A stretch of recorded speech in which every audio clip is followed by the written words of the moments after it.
We didn't say anything about Lobel yesterday. Yes, we I did. did. You did? I did. Oh, I was listening. Carlos said no. Oh. Yes, we did. No, I Champa did. twice. I said, Oh, no, you, okay, because Carlos said you didn't. I thought at the beginning of the Yeah, hearing. I'm supposed to say it. No, I don't no. think. no. Oh, okay. It's live, I think.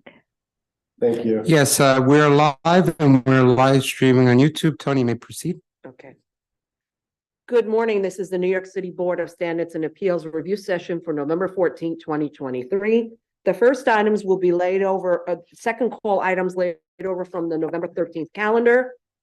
The following items: decision item 2022-38 BZ 4902 and 4920 14th Avenue, Brooklyn.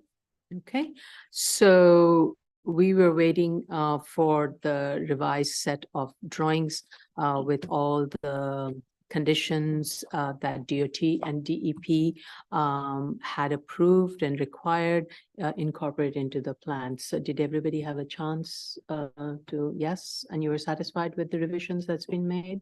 Okay. So, and we have the revised EAS, we have all the necessary sign-offs. So I then make a motion to approve with the following conditions that, and these are all conditions related to DEP, DOT.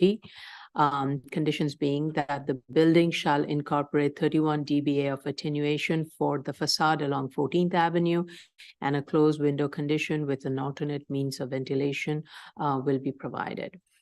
Sidewalk improvements will require DOT review, and the applicant has submitted a post-approval commitment letter dated 11/9/2023 to verify that future volume projection. To verify future volume projections, they will be conducting a post-approval trip generation survey approximately 6 months after the site is fully built and operational to determine the daily trip generated by the project on weekdays and Saturdays. And the applicant will submit a scope of survey for DOT's review and approval prior to its execution. And the survey will be conducted following the 2021 or the more recent SECRA technical manual guidelines that would be available at that time. The applicant also commits to implement the following safety improvements. Sorry. The applicant commits to implement the following safety improvements and to continue to work with New York City DOT to ensure that the appropriate safety improvements are implemented following New York City DOT design guidelines, and that is related to reconstructing the northwest corner of 50th Street, 14th Avenue, and the curb per New York City plan design. And if that involves relocation of the catch basin, the developer would be responsible for relocating it. Also, the builder's pavement plan should upgrade all the pedestrian ramps fronting the subject lot, including the northwest, southwest, northeast corners of 50th Street, 14th Avenue, and northwest, southwest, and southeast corner of 49th Street and 14th Avenue.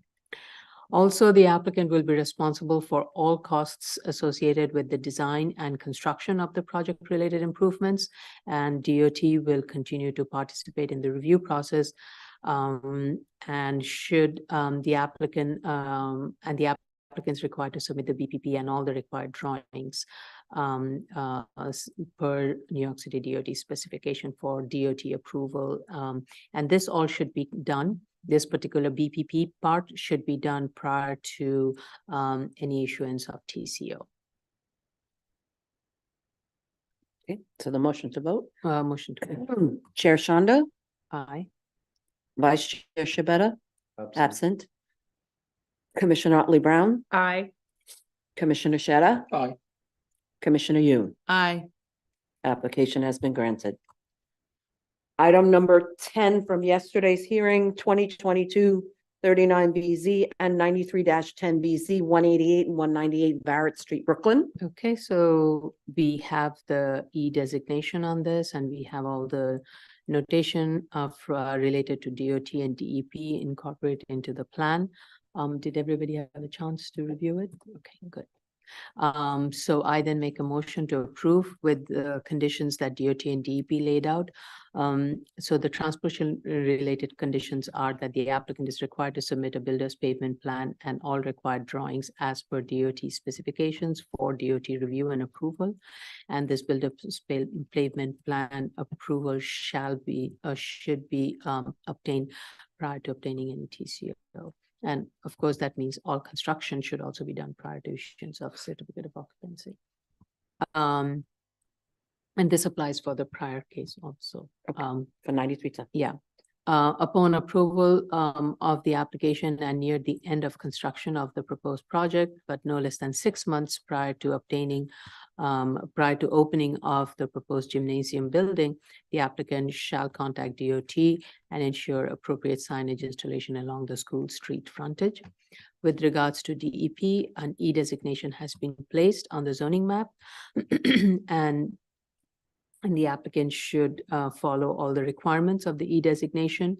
And if the mayor's office of remediation deems that the hazardous material remediation has occurred and a removal of the E designation is warranted, then the process shall occur under the jurisdiction and the oversight of Office of Environmental Remediation. And the proposed project shall utilize a natural gas for heating, ventilation, and HVAC system. And the HVAC stack height shall be 41 feet above grade to avoid any potential significant air quality impact. So with that motion to approve, Chair Shanda, aye. Vice Chair Shabeta, absent. Commissioner Otley Brown, Aye. Commissioner Shetta, Aye. Commissioner Yoon. Aye. Application has been granted. The next case items are from a second call item from yesterday's, from November 13th calendar, continued hearing, SOC calendar, 12-01BZ 2829 Edson Avenue, the Bronx. We're calling these separately, I would assume. Yes. Okay. We are. Though there are some elements that are going to be common, but there are a couple of differences. So that's why it's just to keep the record clean. So the last hearing on this application was held in January of 2022, and the outstanding issues were related to the construction of the sidewalk on Grace Avenue along the subject side and the abutting site at 2875 Edson, which is the next application 1301BZ, and landscaping of the parking lot. Even though the urban design regulations pursuant to zoning resolution sections 37-90 for parking lots was not in place at the time when the board had approved the initial variance. The applicant has filed for a revocable filing has been made for both the sites and is going through all the required approval process at DOT. This is for the sidewalk reconstruction. The applicant represents that it takes about 4 to 6 months to process this for a final approval. It is pretty far along. It seems all other city agencies have reviewed it and are okay with it. So it's mostly, as the applicant represents, it's a minor editing and clarification.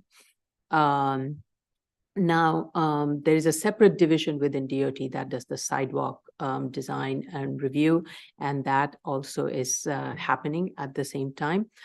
So I just would like, since the application has been submitted, I would like the applicant who will be present today to give us an update on the status. I have to say I'm very, this board's main concern was to make sure that the sidewalk gets built for the full length of this subject lot and the next lot, because it's under the same ownership and they do share common entrances, and for those to happen together makes sense. And the fact that DOT is reviewing it and it is going to be built for DOT standards, I feel confident that we will get a product that would meet all the DOT standards and requirements, and I'm quite satisfied with that outcome. Just one thing, Ms. Torres, I know from the community board, so this is a review session only. So please put down your hand, and when we open it up to the public at the public hearing, you'll have an opportunity to speak. Okay, thank you. Sorry, Madam Chair. to interrupt No, you, thank you. Thank Because you. she had to keep putting her hand up. Yeah, okay, thank you. So the applicant also submitted revised landscaping and also of the photos of the landscaping that's been installed. It seems they were installed in 2021. I don't know how recent those photos were. While I do appreciate the applicant trying to add more landscaping, and I recognize that the regulations of the parking design guidelines was not in place, and the applicant is trying to improve the appearance of it through more greening. I don't think it can be improved, and a little bit more dense bushes. There's a lot of gaps between the bushes right now, and they haven't grown. If it has, I remember seeing a similar photo that was taken from the January, and there has not been that much a fill up of the greening that has happened in these 2 years, if this is a very recent photo. So I do think the landscaping looks a little sparse, and more densification of the planting should be considered. And I want an operational plan for the maintenance of the site, especially with regards to landscaping. And I would like the applicant to provide a timeline of the sidewalk approval and the construction to the board at the hearing, or maybe through a subsequent submission. And the applicant stated that the reason, even if they were to follow the design guidelines, parking design guidelines, as in the as in the zoning resolution, it would result in disruption of the site operation and may result in some, I don't know whether they're temporary or permanent loss of parking. That wasn't quite clear for the document.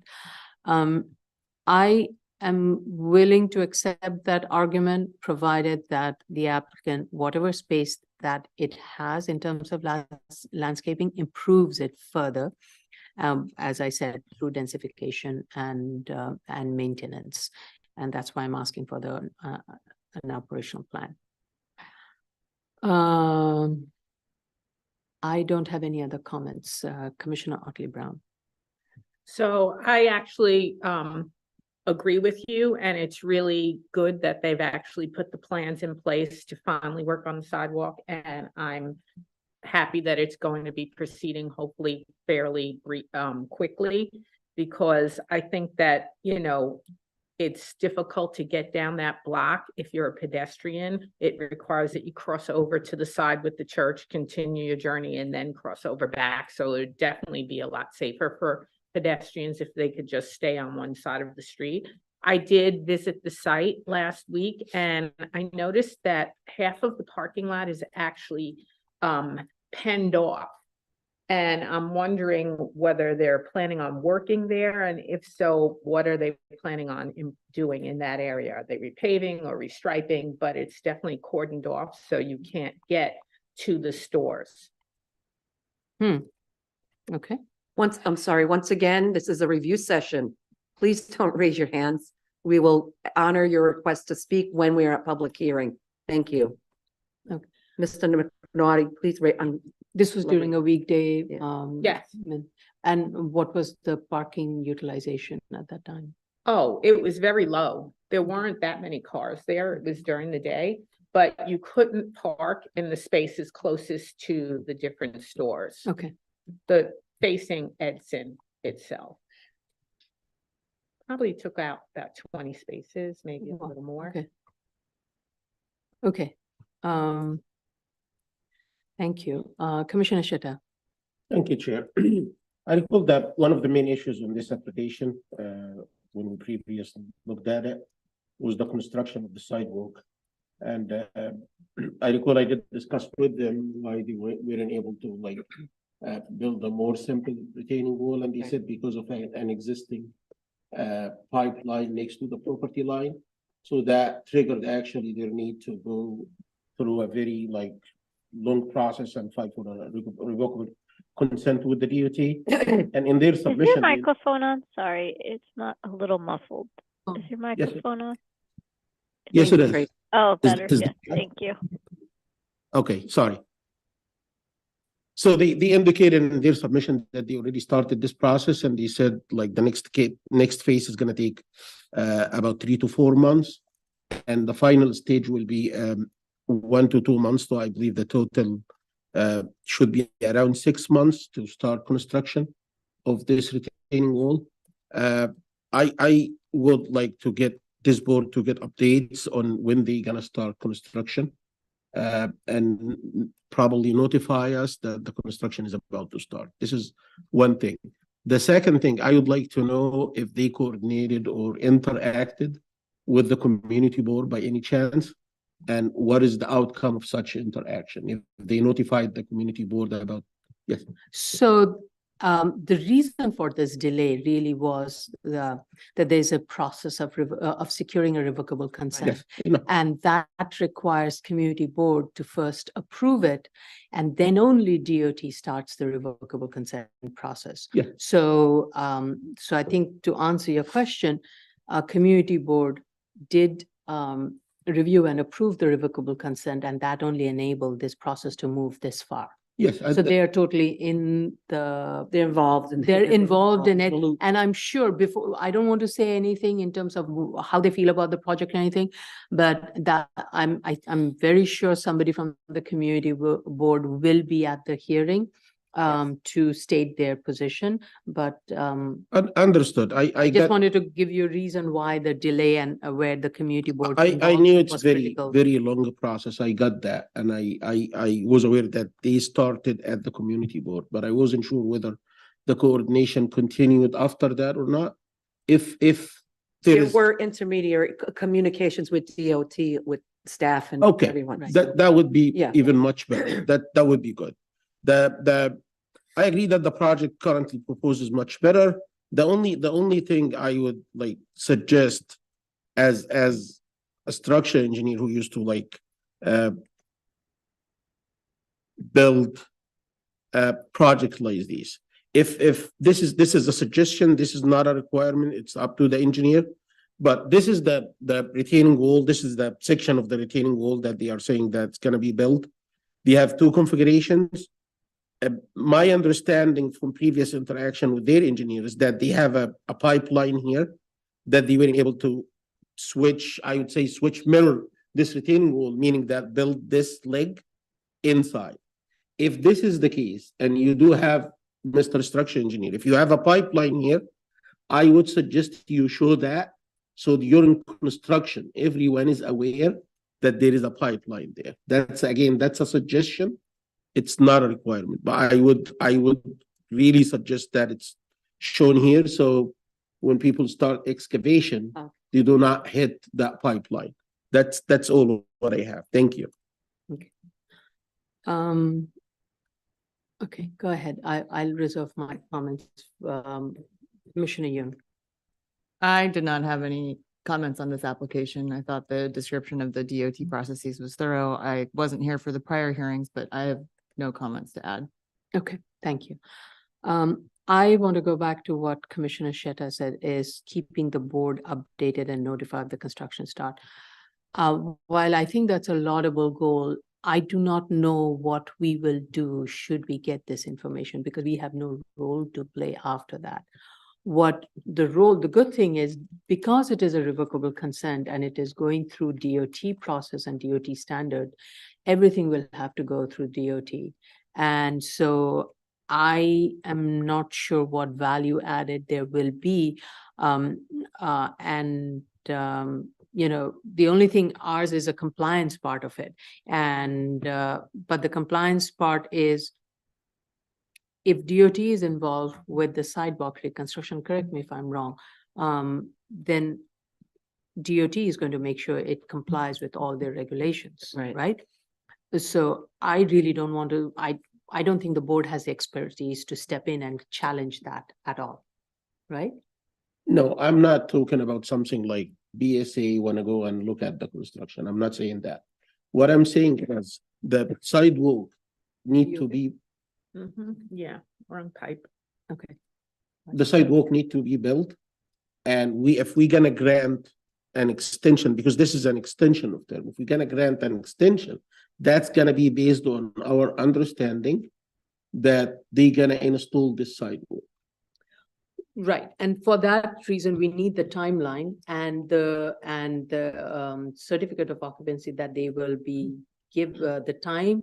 There will be a time limit on the certificate of occupancy that they would be given. And if they do not finish everything, the certificate of occupancy time condition, then Will not trigger. in, right. then That's they have to exactly come what I'm- for an- Right. That's exactly what I asked for. Right. Thank you.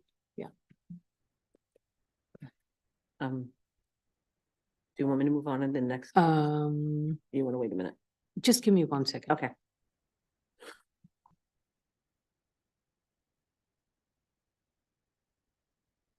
Okay, all right, please go ahead. Okay. Thank you. The next item is 1301 BZ 2875 Edson Avenue, the Bronx. Okay, although this application was last heard on January of 2022. And in this case, the outstanding issues were again related to the construction of the sidewalk on Grace Avenue and also the alignment of the sidewalk. That was a big concern of the board, and signage. So with regards to the status of the sidewalk and the revocable consent, we already have an update based on 1201. It's running parallel together, which is good. So everything will happen at the same time. With regards to the sidewalk alignment, as you all recall, board had expressed concern regarding the jog that was initially proposed, and the applicant states supposedly the jog has been eliminated and the builder's pavement plan has been revised without the jog. I mean, I do see a jog, but it's not a significant jog. It's a minor one, which is more doable than the previous one. So that was good. The applicant also provided an update on the lighting study. I did not have any issue with that.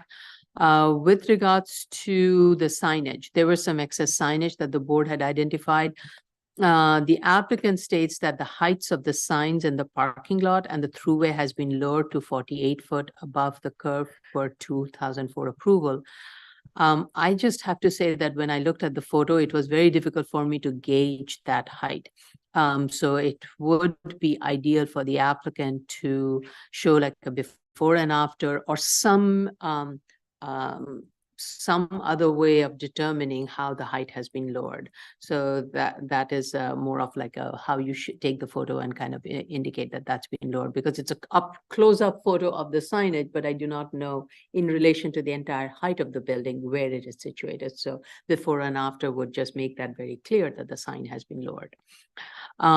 So again, on this one also, I want the timeline of the sidewalk approval and the construction process, and overall I'm satisfied with the only outstanding question on the signage. This did not have any landscaping issue. There isn't any on this. Commissioner Otley Brown. So once again, I did visit the site, and the sign has been lowered. And the way you could tell in person is that where the sign was before, there's an outline of, because it's cleaner part of the facade versus the regular dirty part of the facade that was open to the elements. So it's clear that it's been lowered a couple of feet. So Great, you answered my question. But this is for the applicant. In future, when you do submit these things, it's always good to show the entire view. So, and the before and after. So it's the comparison makes it absolutely clear that what you're stating has happened. Because this is like a box. So there isn't even windows or anything Right. else to guide us through. How many windows down is the sign now? So that's just a suggestion. Thank you, Commissioner Otley Brown. Any other comments? no, or I anything? don't have any other comments. Thank you. Commissioner Sheta. Thank you, Chair. Yeah, I agree this, that jog has gone per the plans submitted. Comparing the plan on page 5 and the other on page 6. Yes, I can see that the jog is gone for now. I did look at the luminous spread and it's much more clear than previous. And I do agree that It sounds like there is no issue. I gave him the same suggestion for the retaining wall, comment For that I that. put before. Other than that, I'm fine with the application. Okay, thank you. Commissioner Yoon? Thank you. I have no comments. Okay. All right. Okay, zoning calendar, continued hearing items, 2022-23 BZ, 1520 East 56th Street, Brooklyn. Oh, okay, sorry. Did I?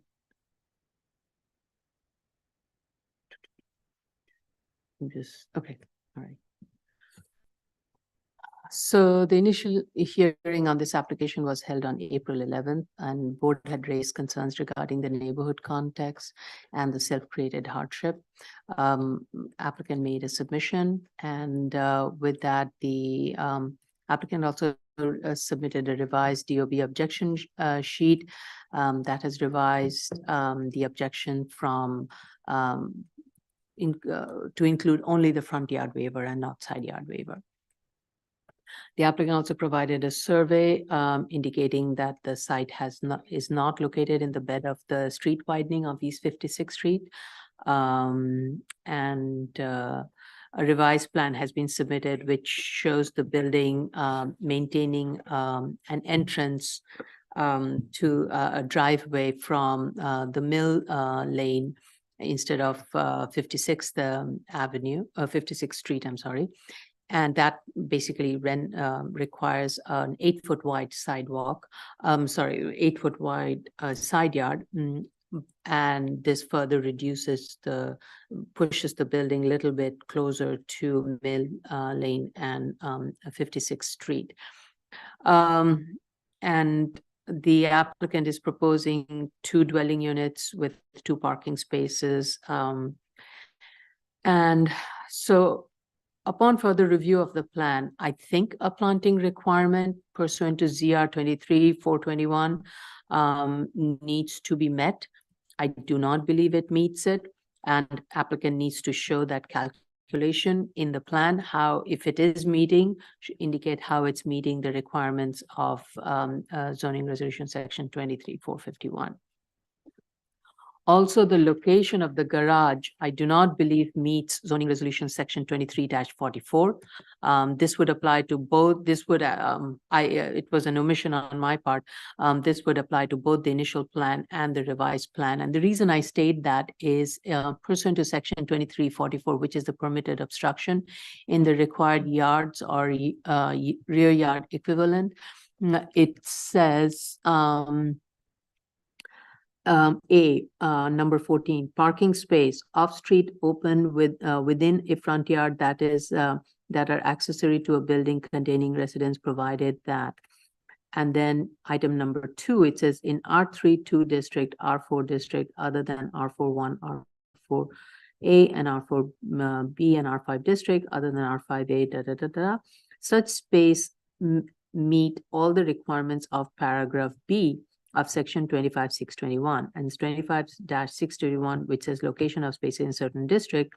It says in the district indicated, and the subject district is indicated, accessory off-street parking spaces shall be located within or to the side or rear of building containing residence. Accessory parking spaces may also be located between the street line and street wall of such buildings and their prolongation, provided that for buildings on zoning lots with less than 35 feet of street frontage. Now, this building, this parking lot is sitting on a front yard because of the way the building is the site is tapering. So I don't think you're allowed to maintain a garage. You can have a parking space, but you cannot have a garage. And what the applicant is proposing is a garage. And the reason the applicant is proposing garage is by doing so, you get an additional 300 square foot of floor area to build. And if you provide a parking space, because if you're providing 2 dwelling units, you have to provide 2 parking spaces. If you provide just 2 parking spaces without a garage, then 300 square foot disappears. So, but that's an applicant's decision. I do not believe this parking garage is permitted in the front yard. even because even though you consider a rear portion of it, the front yard runs along the corner lot. And so the building sits partially in the front yard. So it's a corner lot. So there's a front yard running along the entire length of 56, and there's a front yard running along the entire length of Mill. Right. And there's the rear yard. So the portion of the garage is sitting in the front yard, required front yard. Finished Okay, here. I get it. Okay. So that's where the issue lies. So that needs to be looked at and revised. Okay. So the tip of the garage, and I think that also the applicant needs to provide the required yards line, and if you draw that, a good portion of the garage You'll would see be it, within the okay. front yard. Yeah, okay. Okay.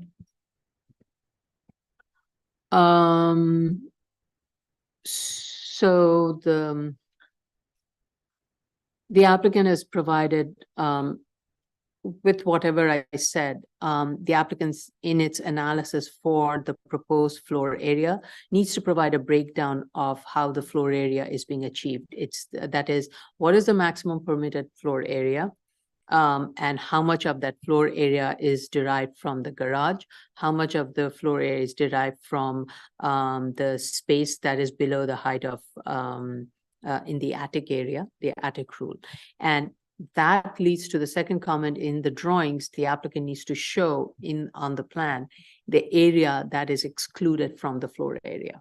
That needs to be diagrammatically indicated clearly. And if the applicant is not familiar with that, we have some cases where that is represented. We can provide a sample. I know I had asked the applicant to move the curb cut from 56th to Mill Lane. And given the tightness of the spot and how the building is located, it's I am willing to consider, and now that we have the neighborhood study, I am willing to accept an entrance to the parking space off 56th Street. What that would do is then the applicant has to maintain only a 5-foot wide side yard instead of an 8-foot wide side yard, provided that the width, the open area between the two abutting buildings remains 8 foot. And if that is maintained, then you gain 3 foot extra to move the building further in from 56th Street, and therefore you get a little bit more of, oh, I'm sorry. No, it's okay. Just like I'm oblivious to the sound that's coming. I'm sorry. So that may gain you a little bit more of the front yard along 56th Street. And the reason I'm saying is that the entrance to the building is from 56th Street, and it is very tight.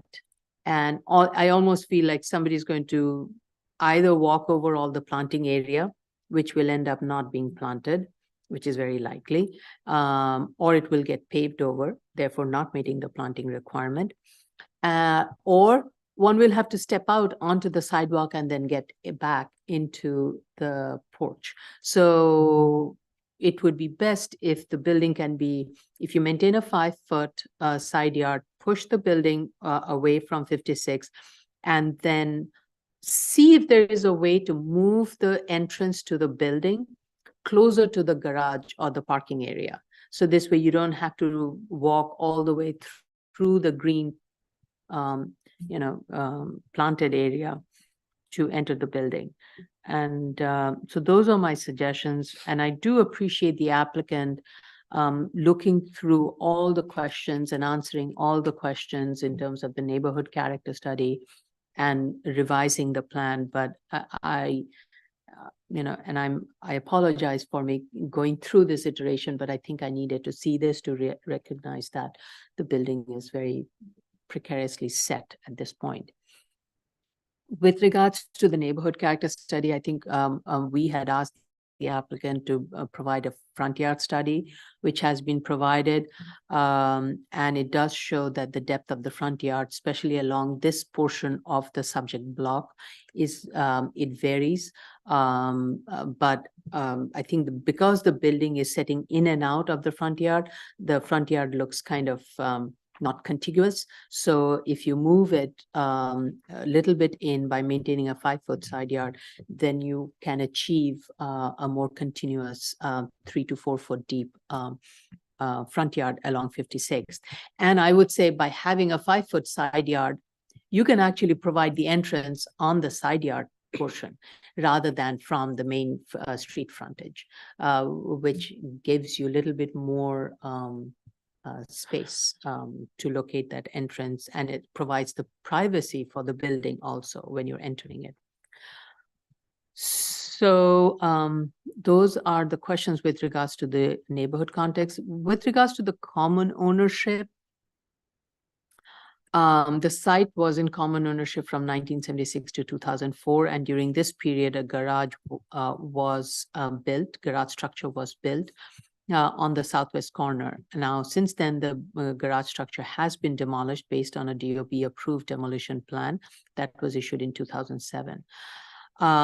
Abutting lot 53 did not utilize the subject site to enlarge the building.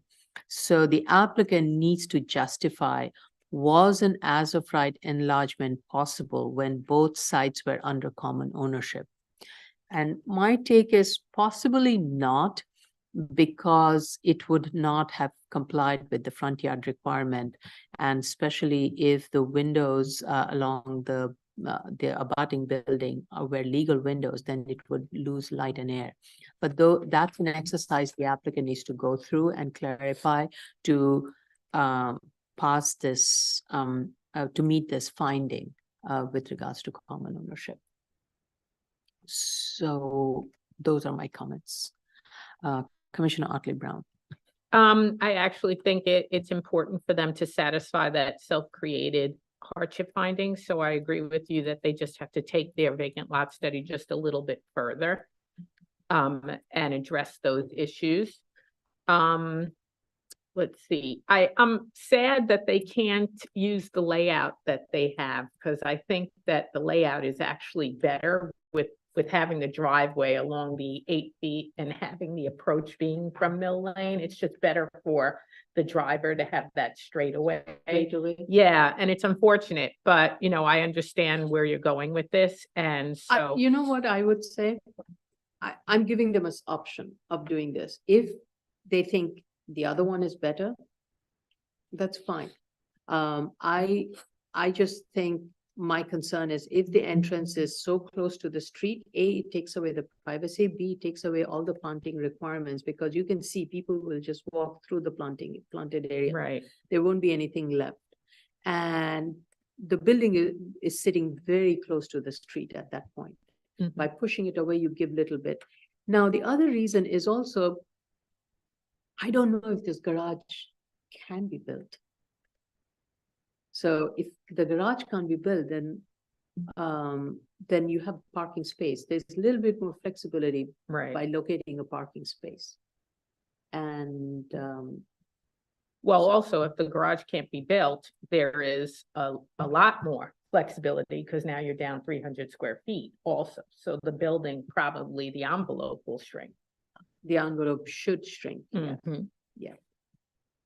It So, it will probably, the floor above will have to be a lot less. But you would still need to, if it's 2 units, you would still need 2 parking spaces. Right, so. Thank you.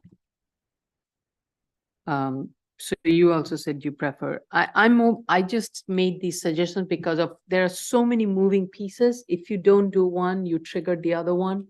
So you have to balance it all out. And I'm just giving a solution of, if you do that, you might be able to balance the planting requirement and not need a waiver of it. And Right, the- no, I understand. I was just entering on 56 to me is problematic because of the narrowness of the lot shape. I don't think a car can do the maneuvers, that's all. So I think that's where it has to they're be a gonna straight, have, yeah. the it has- problem is just making that curve Curve. in Okay, and then fitting the two cars in and then also getting out without trampling through everything. So that was my issue. Then I thought to myself, oh, look at that straightaway. It's just so nice and easy. You Right. just like a regular as a ride home, you just go right down the driveway and you go straight or you back straight out Right. without having to do any curving maneuvers. That's all. yeah, yeah, again, you raise very good points, and I don't want to lock in the applicant to what I said, but think about all of these comments and put together a solution that works and triggers least amount of variances. Mhm. Okay, thank you. Commissioner Shetta? Thank you, Chair. I agree with both of you, and I have nothing further to add. Thank you. Thanks. Commissioner Yoon? Thank you. I wanted to clarify a couple of things because, based on what you're The saying, section? just wanted to, let me just share my screen. Okay, so what I'm pulling up is the current submission.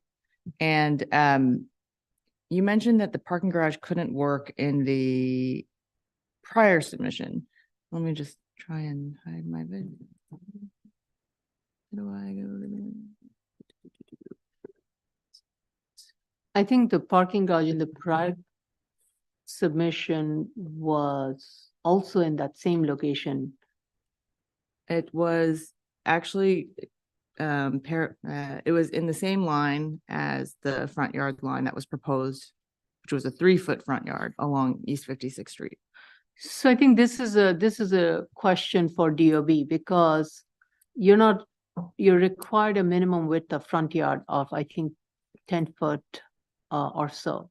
Now, that garage is within the 10 foot of the front yard along 56th Street. Right, but in this case, they were asking for the front yard waiver, which I would assume would apply to the garage and to the house.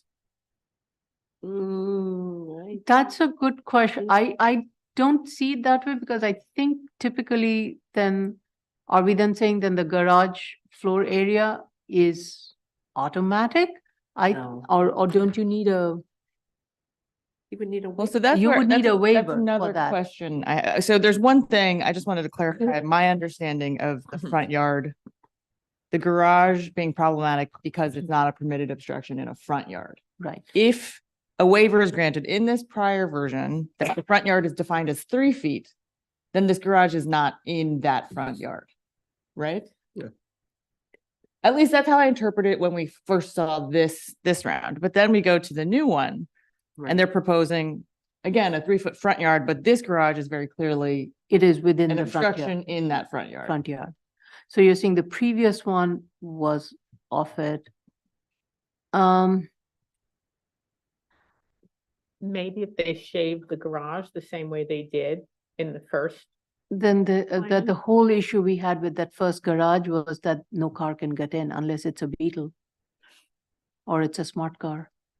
Right, well, certainly no car can get in with that curb cut where it is without all these crazy maneuvers. Right. But a car might be able to get in if you had like a Mini Cooper with the straightaway drive. The lease agreement, you shall You own. must have a Mini Cooper in that garage, nothing larger than a smart But I car or mean, Mini you- Cooper. I mean, if you had this configuration and you kept the garage as is, but you just chamfered this corner here.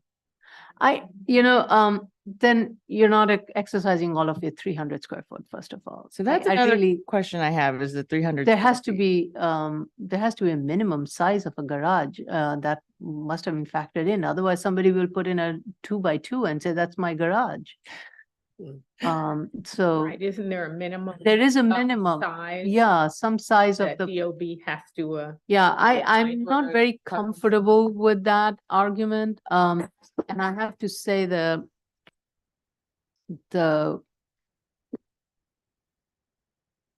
I have to say, we have not seen a situation where a parking waiver, where we granted By waiving the front yard requirement, we also waive the 300 square foot requirement.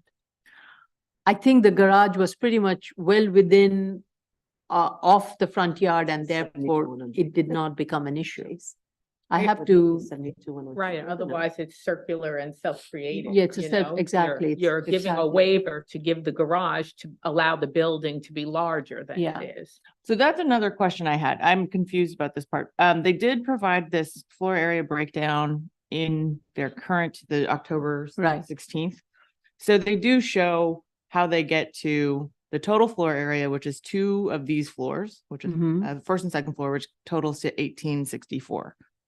One comment I want to make to the applicant is that everything else says 1868. So you have 1868 throughout your documents. Here, you're clearly stating the floor area is 1864. So that needs to be corrected and consistent throughout. But here they have the garage, which is 240, which is clearly not included in their calculation of total floor area. And it's also not included here in the zoning. So the way the zoning resolution reads is that if in the zoning districts you provide an enclosed garage, then there is a bump up of 300 square foot to your total floor area. And that's the breakdown I want the applicant to provide, is how it's achieving the total floor area.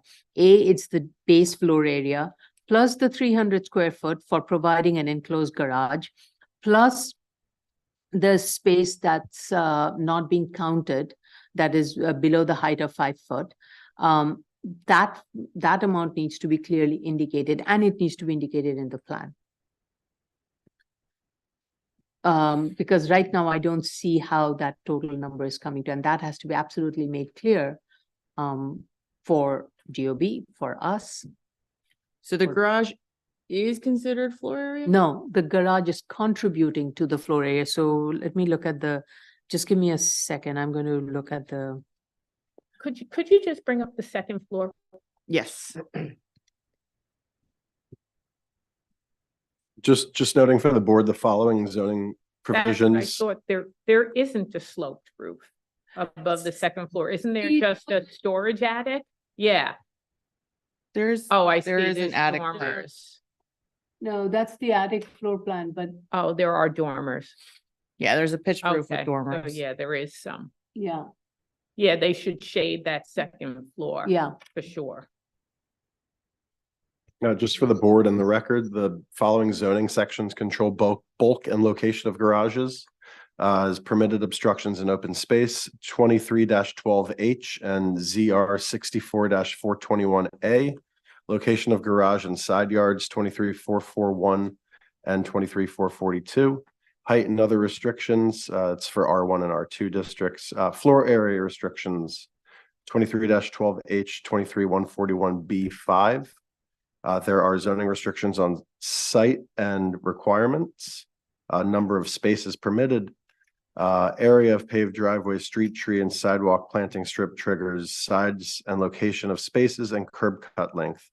The building code as well has a floor area maximum of 650 square feet under building code 406.1.2. The Department of Buildings has a detached garages tear sheet for applicants to look at to determine all of the zoning and building controls, as well as electrical power, energy code. There are lots of controlling principles and codes. Can you for share garages. that list with the board and with the project manager? Thank you. Just with regards to the question that Commissioner Yoon had stated, and also our council mentioned, this is with regards to the open space regulations applicable, section 23-142. And then there are these following rules that would apply: A, B, C. The C is the rule that specifically related to the parking garage, which says in R3, R4, R5 district, the permitted floor area of a single or two family detached or semi-detached residence developed after June 30th, 1989 may be increased by up to 300 square feet if at least one enclosed accessory parking space is provided in a garage located wholly or partially in a side lot ribbon. pursuant to section 2312, permitted obstruction in open space. So it says side lot ribbon, and these are not side lot ribbon. This is not a side lot ribbon. So from all aspects, this fails, the garage fails. Okay. I mean, one could even say that the pursuit of a two-family versus a one-family is also driving the need for all of these waivers, because if you had a one-family, you wouldn't need a garage. Commissioner LeBron, could you just speak a little bit more into the microphone? Sorry, we're having a hard time hearing you. They're having a hard time listening, hearing you. Oh, Just speak to the, so to me, if you only had one unit, you wouldn't feel the need to have that garage in order to get the credit on the floor area, because one unit home could be 1,500 square feet, and that's a feasible home layout. That for a 3-bedroom, 2-bathroom home, 1,500 square feet is plenty.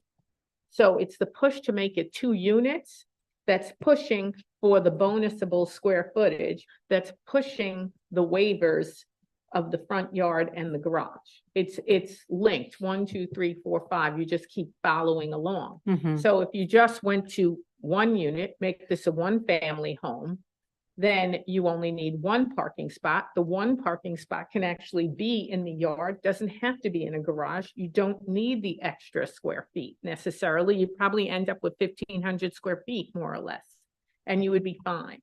And then we can just move on, Mhm. close this case. Yeah. So these regulations are all very intertwined, and it's a little bit like a domino effect. So it needs to be relooked at, all the regulatory controls and the guiding elements. Okay. Commissioner Yoon, did you have any other questions or comments? No, just wanted to point out that they are not claiming the garage floor area as floor area, but Right. if they were going for that additional up to 300, that they would need to document that in some way. Basically, to your point, that the entire zoning floor area analysis needs to be much more detailed. Mhm. I have nothing further. And they are claiming it because the FAR is 0.69. Right. And Yeah. you can't have more than the point, what, 0.5. 5? Right, So they are claiming it. right. And they mentioned that in the initial statement of facts. They said that it's 0.5, and they are getting 300 plus because of the garage, Hmm. and they are getting 20% because of the sloping rule. And I think for the sloping roof, in the section also, you need to show just a section of where that sloping roof and how that's being counted. I remember we had a similar application where we were granting a variance and there was a sloping roof. And this was, I think, Sandy's case in Queens, where that was diagrammatically shown on the plan and in the section. I have a question just to learn. The way the front yard shown right now, is this a 0 front yard? Because the garage corner is all the way to the property line, or the garage is not considered as a building? Is it like a permitted obstruction? So it's like it's not there and the front yard is 3 feet all the way, or? So it's a permitted obstruction in the rear yard. It's a permitted obstruction in the side yard. A front yard garage is not a permitted obstruction in Okay. the front yard. So the practically, the front yard for the proposed is 0. So if you look at the way some of these front yard, where you do have the garage, you have the garage after 15 foot under the building. Yes. And then there's a parking space in tandem that's on the front yard, and Yeah. that's okay. A parking space Okay, in the front yard is okay, but not a parking garage, okay. unless it's a grandfathered building. Okay. So yeah, I believe they need to either go to a 1-family option, then eliminate the need for that garage, and Yeah. then they are done. Yeah, I think so. There are issues with the case. Otherwise, you're adding too many variances for a site of this nature. And then you need to do an analysis of why a 2-family is is it the most typical built, two-family detached is the most common thing that is found here? Because we want to make sure what this board is granting is the minimal, is not what, it's not a want, it's the need. And what is the minimal need? And it should be comparable to the neighbor. Less than 1/2 of the homes in the survey are two families. Only 42% are two-family homes. And most of them are on lots greater than 2,500 square feet. Okay, 29 of them are actually on lots greater than 2,500, 2,500 square feet. Okay. So okay.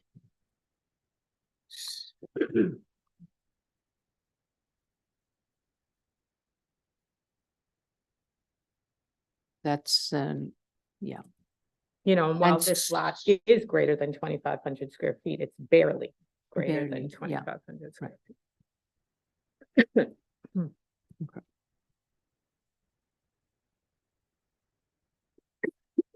thank you. Okay, Move on. yes, please. 2022-95 BZ, 1249 Sutter Avenue, Brooklyn. The applicant made a submission last night. Did everyone get it? I saw it. Photographs and stuff? I can share them. I have. Oh, I them. didn't Okay. I see it, did not. actually. Oops, I missed it.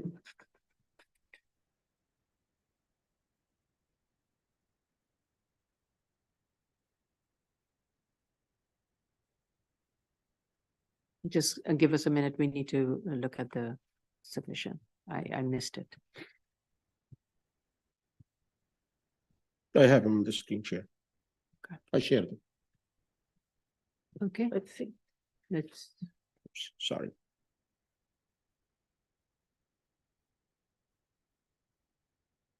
can you, If you want me move, Oh, yeah. can you zoom in? And look at- yeah, sure. I'm trying to see where this is. Okay. Okay, one is starting is from one Dosher. right here. Okay, got it. Two is right next to it. Okay, got it. This is one. This is two. Mhm. This is three.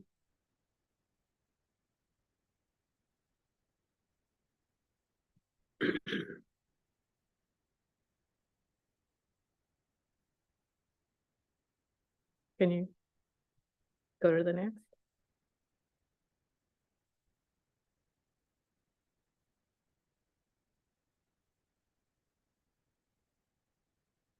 Clean.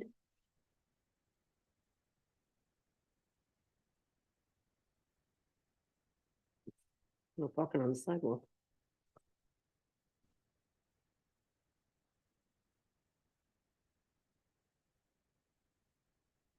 The sidewalk, can you go back to the previous photo? I think it showed the curb cut on Euclid. That's still not been built. That's, okay. Good. Can you back up to Sutter?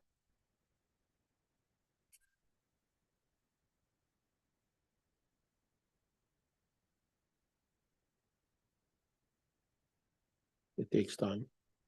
That's really interesting because I went to the site last Thursday and there were cars parked on the sidewalk. There was graffiti on the gas station kiosk and the cones were still there, which were indicating to me that there was still some work in progress. I wasn't sure quite what. Okay. So And when was this photo taken? Says 11/13. yesterday, Yesterday. You saw the trench drains, Vice Chair? No, I Commissioner didn't see Shannon? I didn't see the trench I think drain. it's like a white, is that the? Yeah, I I think couldn't it's number s- 4 or I'm- 5. 4 or 5 trench drain. No. Photos. So on Dosher, the trench drains have been provided? I No. didn't see maybe any further. I didn't see any. branch trains. There's like a, Maybe if yeah, you, go back. no, there is, What is all, oh no, those are the. no, that's not what it there is no trench drain. Yeah, I don't see So it. okay, let me just start by saying, Oh, wait. Oh, there it was. where? Oh, there. Yeah, okay. Yeah. Yeah, and the last one. This is 14. Go back. Okay. that might be why the cones were still there. Okay. But where is that in relation I'm to going to the the plan. site? Because that's not how we had asked the applicant to provide it. 14. It's here, Okay. 14. And how does that stop the water running onto Euclid sidewalk? Let me see if it's perpendicular or parallel. Okay.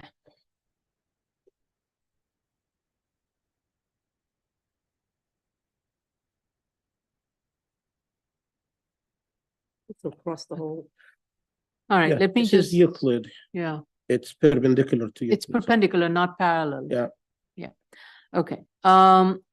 So let me just go through my notes. We had a hearing on this. The initial hearing was held in August, and board had expressed significant concerns about this existing operation, site condition, and stated that no amendment shall be considered until the site was brought into compliance. And to that effect, we just went through the recent submission as of yesterday, last night, of the improvements made. My first comment is going to be to the applicant council. This applicant council has been before the board several times and knows fully well when the board says provide residential quality fence, it is not equal to a chain link fence. And what is very upsetting, and I appreciate that the owner has taken our word seriously and has provided fencing, but that the owner was not advised by the council that it has to be of residential quality fence, because this is a full street, two frontages, Dosher and Euclid, both have residential character. And what we are seeing is two fences that are chain link fence covering the whole length.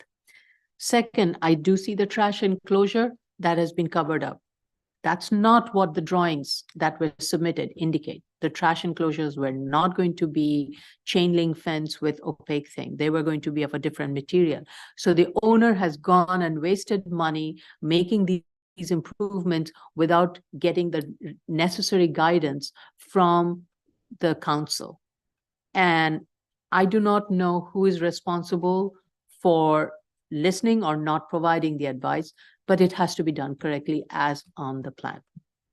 So I'm sorry, owner, I really do appreciate you taking our comments seriously and wanting to improve the condition, but it has to be done the way the board has asked, because otherwise your site is not in compliance, because the drawings that we have is showing something else. Going back to the trench drains, according to the plan or according to the discussion, if I seem to recall, there were going to be two trench drains. One trench drain that was going to be parallel to the sidewalk on Euclid. And there was going to be another trench drain Yes. that you have, right, This is one. right. There's And one, this was supposed to be the second. right. So if you look at the pictures, The picture only shows the trench drain that is perpendicular to Euclid, but not parallel. And my concern is already fence has been put up. Yeah. And where are you going to put the trench drain? And the it's water, split, I believe they right, split. and water is going to run into Euclid. That is a concern. So that has not been resolved. We also had asked for the trench drain to be put on Dosher. And I think the drawing shows that a trench drain on Dosher, but that's not been included and fence has been put up. So again, it is being done, these improvements, while again, I really do appreciate the owner wanting to fix the wrong, but it's being done in a very haphazard manner with minimal guidance being provided by the applicant's counsel. And this is going to result in the owner having to redo this whole thing properly. And we haven't even finished the review at this point. There are a lot of outstanding questions, and it is happening in a very haphazard way, and I'm very concerned about that. And just reminding members of the public, we are in a review session still. We have not commenced with the public hearing. When we commence with the public hearing, we'll invite the applicant team to speak, and then we will call on members of the public to participate. Thank you. So I still remain concerned about this revised site plan and the improvements that's been made. Overall, I'm going to go by detail of each one of the issues that I see still. Overall, the maneuverability plan is not clear and has issues. The operational plan for each of the uses is not clear, especially the car wash and auto repair. Clarify if the operator is not, the applicant states that there's not going to be a detailing, they're not going to request an area for detailing services.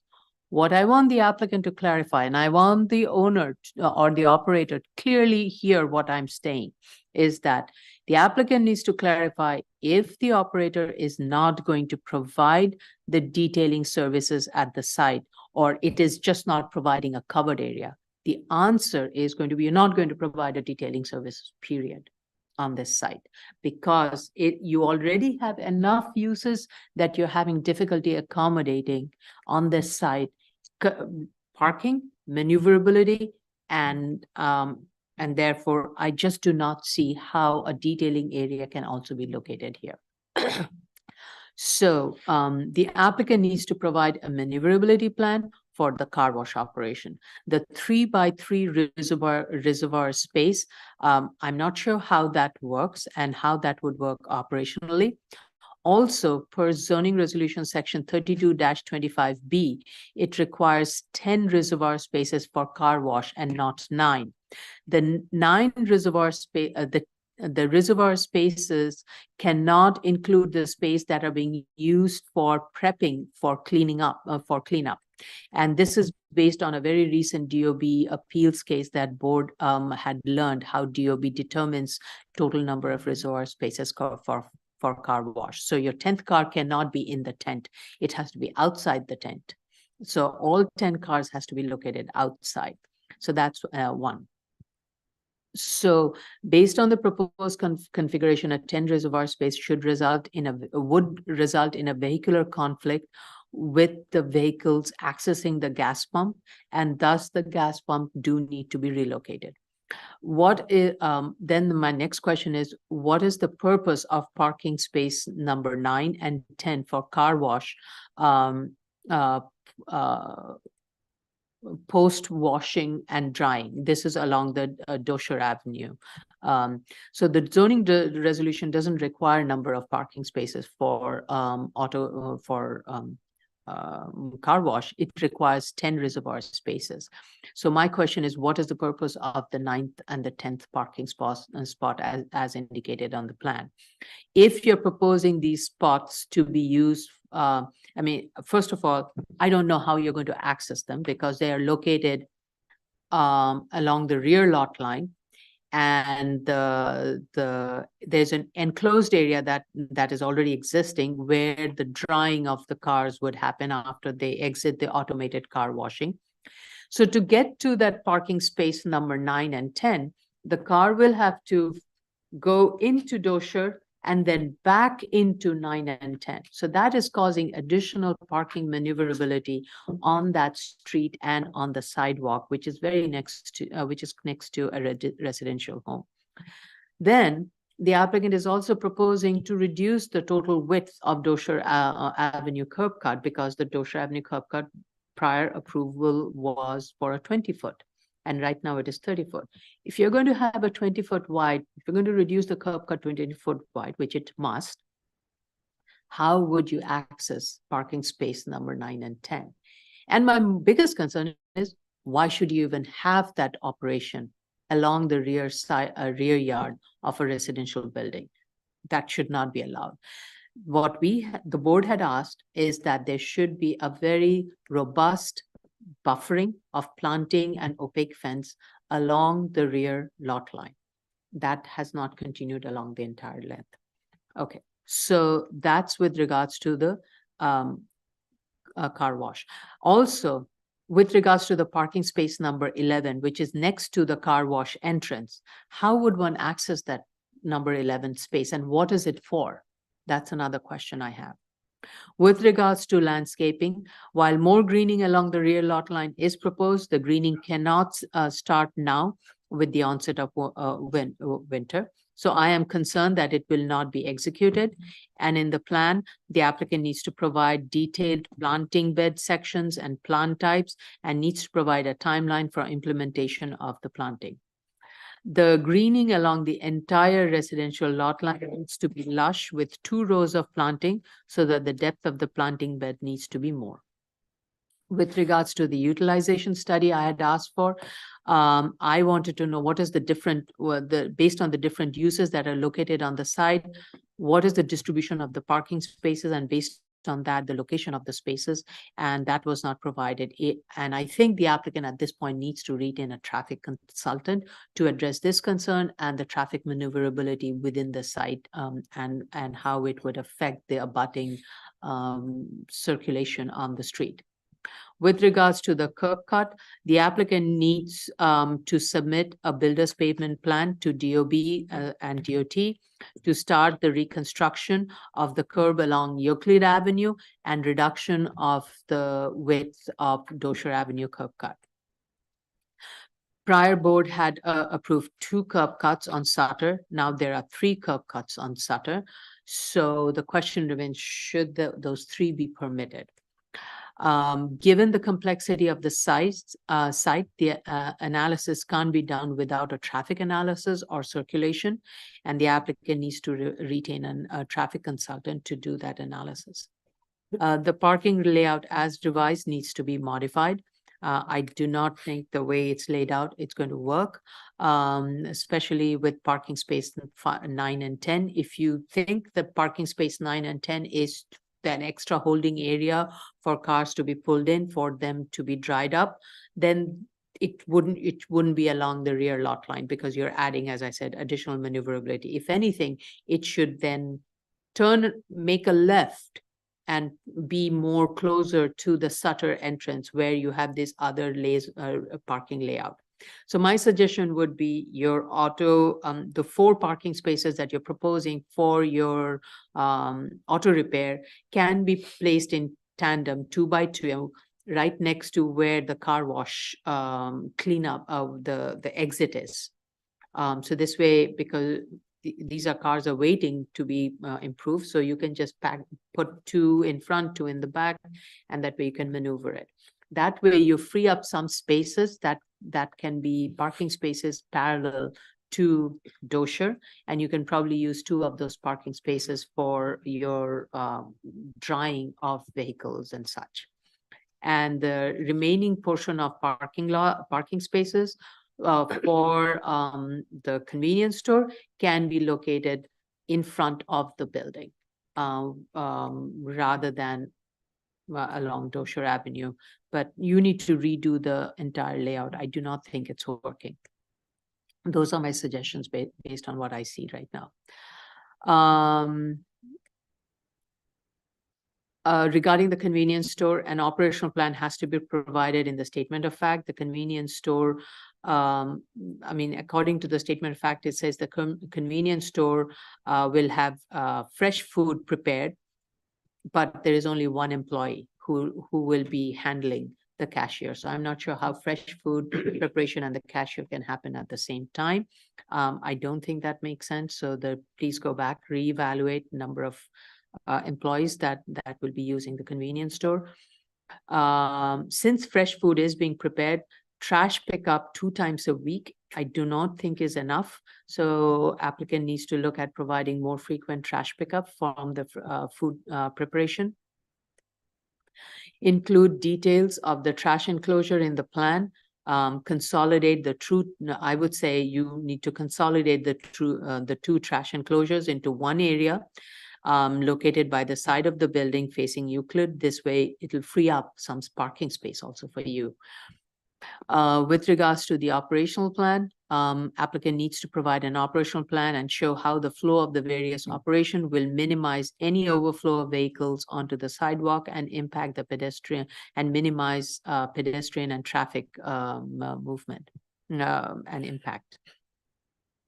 Also, what measures will be taken to ensure that all car wash related cleanup will occur only within the site and not spill over onto the sidewalk. So I need an operational plan on that and how that is going to be managed. With regards to the proposed change of hours of car wash, as I said, this board is not going to consider any amendment to the prior grant, especially the change of hours to 7 a.m. to 7 p.m. 7 days of the week. Currently, as it stands, it's from 8 a.m. to 6 p.m., 7 days. So I just do not see how the board can at all consider an extension of this hours.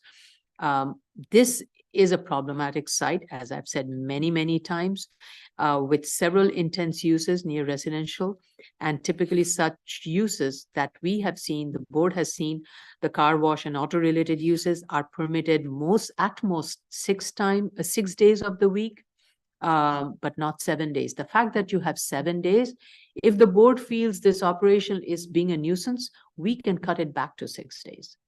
So beware of what you're asking for and be fully prepared to make sure your site is fully operational, because we can also call it for compliance.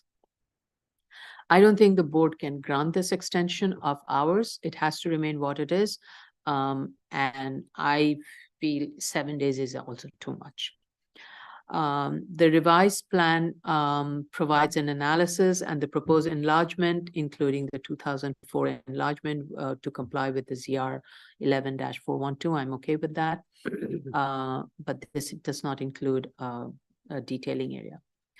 So again, I want to remind the board and the applicant that the prior board's grants were based on conditions that were that had a term limit.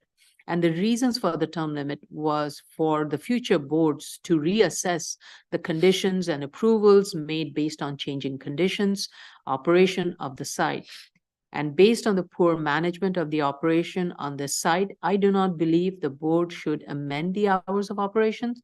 On the contrary, the board, if necessary, should reduce the current hours of operation or eliminate the use if it is unable to address the prior board's conditions. So I just want to remind everybody what this is here for. Those are my comments. Commissioner Otley-Brown. So I absolutely agree with you, Chair. I think that this site is being used extremely intensely. There are several different uses coexisting on this lot, and clearly their existence is making the owner and his profit a priority. And what they really need to do is reevaluate this site while making the neighborhood residents a priority. And that needs to be first and foremost in the mind of the site engineer when he's looking at the layout of the uses and how they're going to operate on this site. And so if they look at it a different way, then you would see there would not be chain link fences surrounding the site, including against the residential, which you had already stated you didn't want to see. There would be a lot more landscaping. You wouldn't have parking spaces that are impossible to enter or exit without crossing the sidewalk, not near a curb cut. So you would see all sorts of improvements. You wouldn't see a trash enclosure that just looks like a little bitty kind of cordoned off area that doesn't even look like you can access it in the way that it shows on the plans, because there are no doors there. What happened to the doors with the sweeps to make sure that the rodents don't get in? You know, the trench drain is sited in such a way that it doesn't prevent the water necessarily from going out onto the street, unless the water just happens to be leaking lined up with where that trench drain actually is.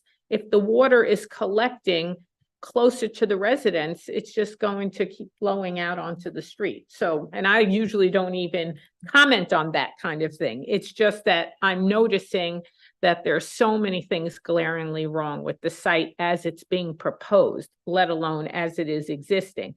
It's nice to see, though, that as of November 13th, there were no cars parked on the sidewalk, because when I went last week, which was November 9th, there were cars parked on the sidewalk on Sutter Avenue. So it leads me to think that the site really isn't being managed properly.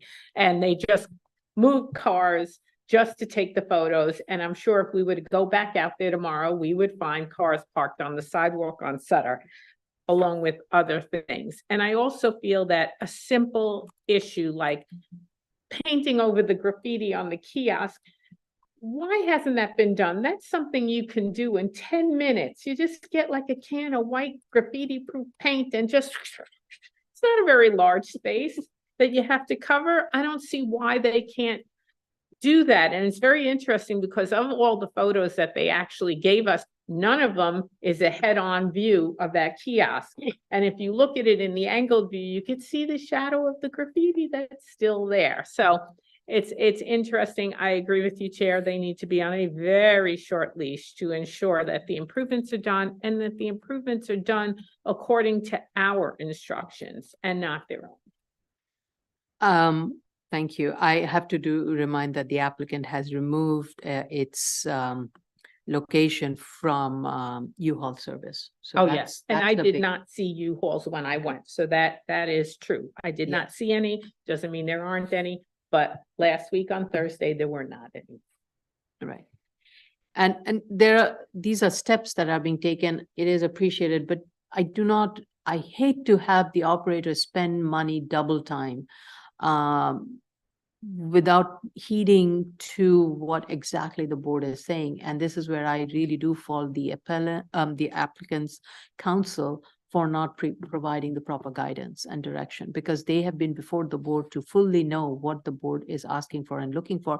And this council themselves has provided that in their other projects. So I do not see why they're failing to do, I'm surprised that they're failing to do so here. Okay. Commissioner Otley, Commissioner Sheta. Thank you, Chair.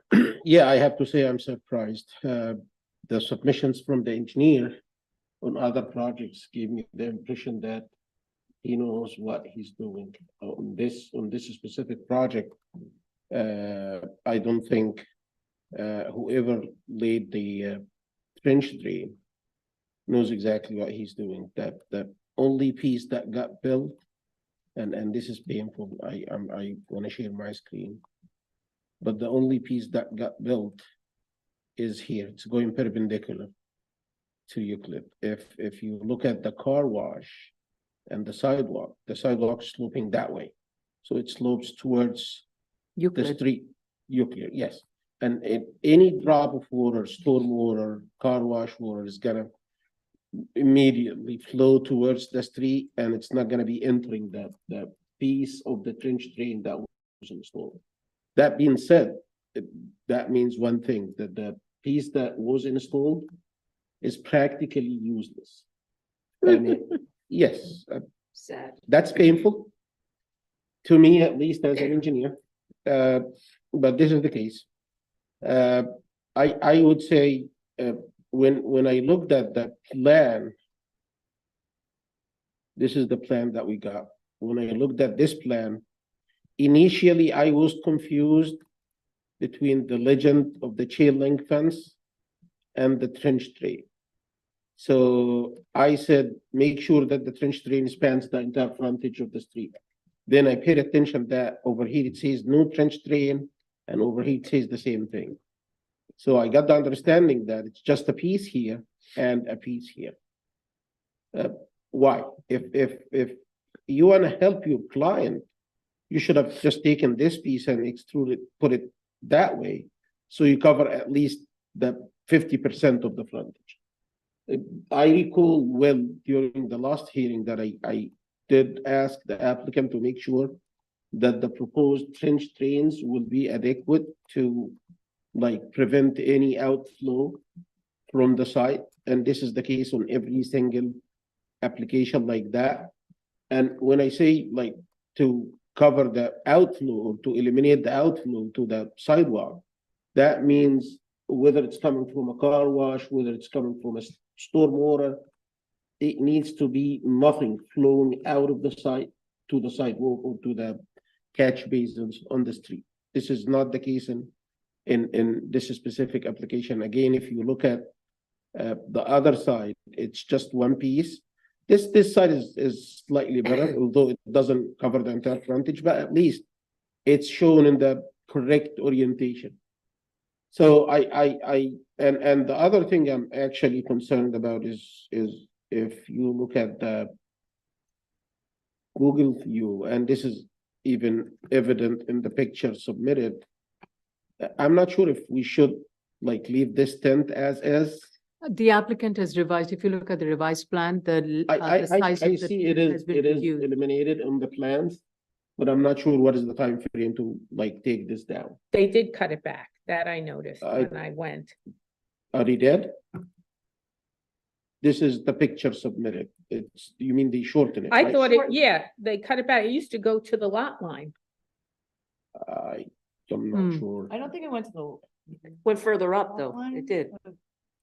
It I did go mean, I much remember. further in, but so we need to look at a little bit of a before and after. I don't think. See, it the was, big yeah, difference- there is a, You can see the difference. yeah, well, the best way to, it says car wash. And what does the photo say?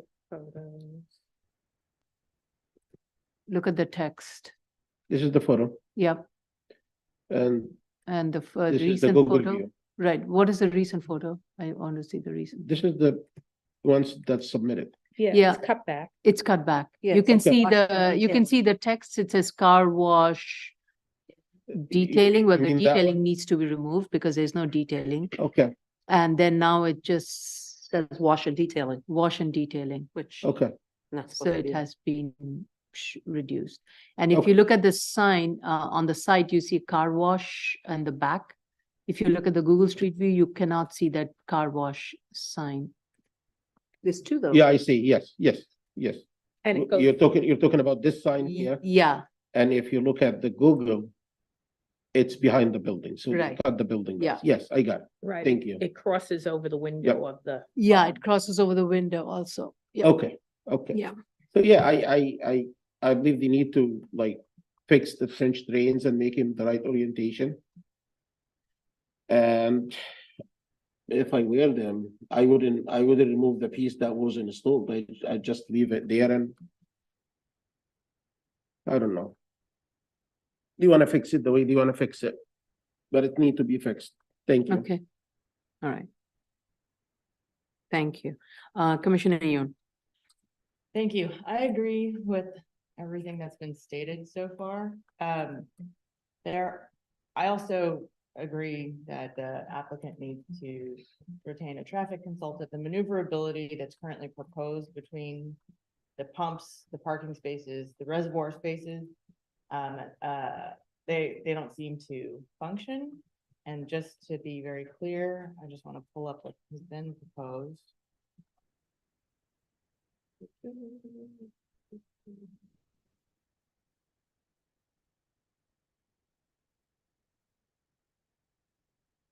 So if you were actually to draw the width of the cars as they move into each of these spots, this reservoir space here, these pump spaces here, these parking spaces here, it is evident that you're not getting through this site.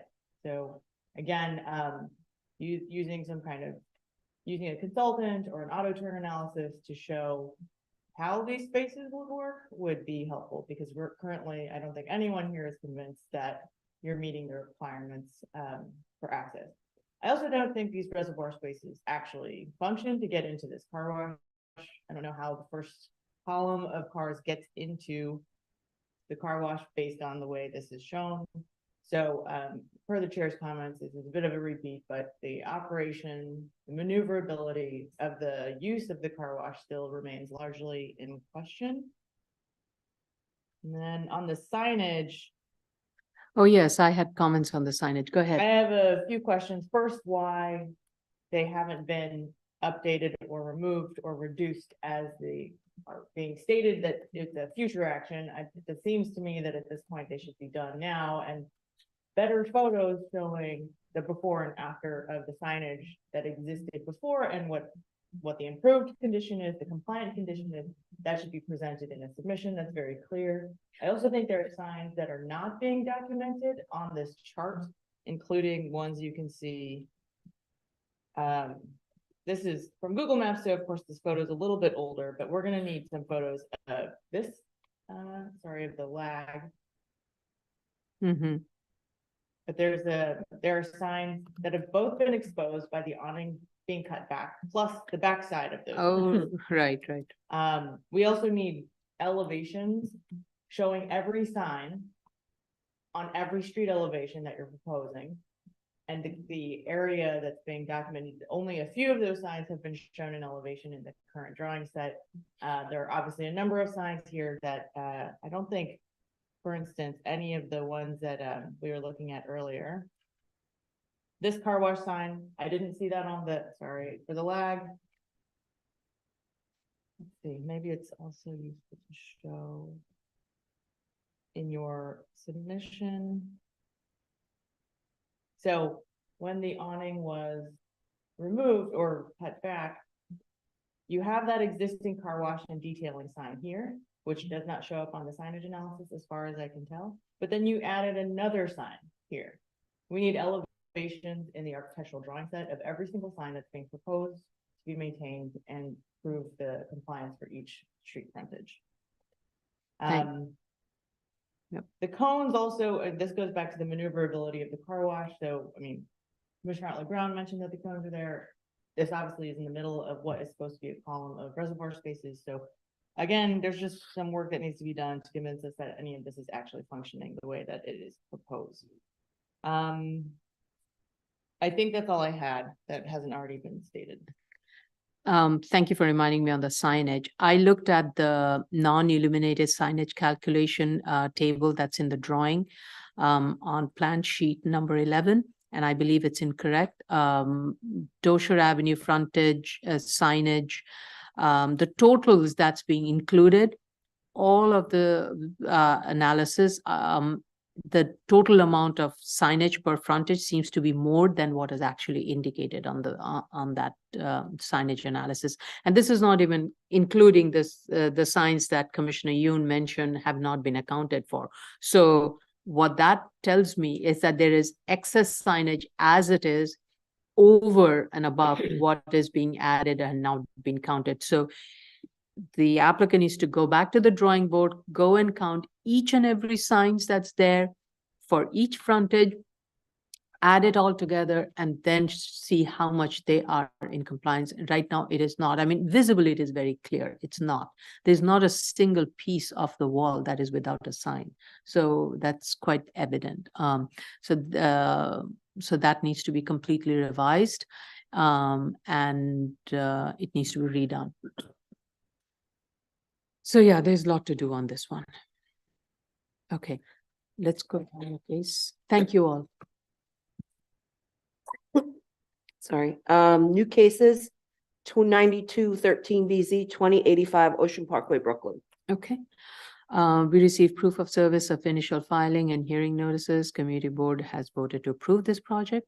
This is an application for an amendment of a previously approved variance and an extension of time to complete construction to obtain CO that expired on April 10th, 2022, and a waiver of board's rule. So in 2012, this was granted, and then there was another variance that was granted for a larger lot in 2014. The conditions that were placed, there were conditions that were placed, so the applicant needs to, the applicant is requesting an amendment to the plan due to the unexpected site conditions changes that were made to the approved plan. And the applicant has stated the reason for the delay and the amendment, both are tied together. And that is as a result of some excavations, some situations were found which resulted in reducing the cellar size and kind of, since it was programmatic need driven, that space was provided on the mezzanine floor. So one of the questions I have, the floor area has changed from what was approved 27,022 square foot to 22,314, which is a slight increase. And what I wanted to know, and was not clear from the information provided, is does it include the mezzanine in the floor area count? So that needs to be indicated. Regarding the conditions related to the installation of sound attenuation, the applicant needs to confirm if that has been met, because the building is nearly complete. I've been by this site, I remember few months ago. So it is nearly complete. So the window wall attenuation, those conditions should have been made. So I want the applicant and the architect in its sealed and signed drawings indicate that it has been met those requirements. With regards to the findings, so one of this being a synagogue, programmatic need was the base. And the applicant needs to confirm that if there has been any change to the programmatic need, I think it was just very briefly mentioned, but needs to make it much clearer. If the resulting change in the plan has compromised any of the programmatic need, or the programmatic need that was initially proposed is still being contained within this space with a lesser third floor. And with regards to the neighborhood character, I just want the FAR map analysis to be provided by the applicant. Applicant has stated it in a narrative, but I want to see it in a map form. Those are my comments. Commissioner Otley Brown. I really just have one question, but I feel it's kind of major and points to the program. There's actually a gross square footage reduction of about 2,500, 2,400 square feet. But the next floor area actually increases from 22,000 to 27,000 square feet. So if this is simply about recapture of lost cellar space due to those issues with the plumbing and everything like that, why is more floor area added than the gross square footage reduction that they're showing? Because it seems like there's 2,400 square feet going down in the gross square footage because there's less cellar space, but there's 5,000 square feet being added in total in terms of floor area. So to me, if it was just about we're reclaiming the space, if you're reducing by 2,500 gross square footage, and now that square footage upstairs is floor area, shouldn't it just be a 2,500 square foot increase in floor area? I think, So they just need Yeah, to go okay. through that. yeah, okay. They also reduced the footprint of the third floor, so I don't know if that floor area but the total floor area. I It hear goes what up you're by saying. 5,000 Yeah. square feet, so Okay. something else is going on. Oh, yeah, I have it. Yeah, the increase in floor area is 4,700. So Yeah, you're saying so- 5,000. Yeah, Mhm. okay. That's a good question. Commissioner Sheta. Thank you, Chair. It's bad to have a excavation support system collapse. That's all what I can say on this case. But I have no other comments. Okay. Commissioner Yoon. Thank you. I had a similar question to Commissioner Otley Brown and would like to hear the applicant's response. Nothing further. Thanks. All right. Okay, so Tracy Benke has her hand up. Yes. Hi, I just wanted to say that we did request a tech memo for this item to show, because the original application had a negative declaration, and we wanted an explanation of how the proposed amendments impact the seeker determination. And we're waiting to receive that, and the fee as well. Okay. Thanks. Okay, anything else? No, Okay. thank so you. This concludes the review session for November 13th, 2023. So we're at 11:39. 11:40 mark. Excuse me. Uh, Mine says 11:39, but okay, Mine says 11:30 or 39 also. round it.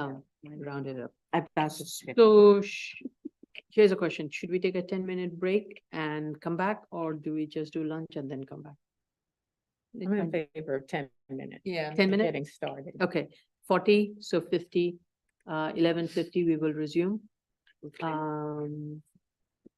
With the public hearing, starting with Edson. Yeah. 12:01 and 13:01. 13:01. Okay, so ladies and gentlemen, we are going to take a short break and we will resume at 11:50 a.m. with the public hearing.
Okay, we are live and we are streaming. Microphones on, please. Thank you.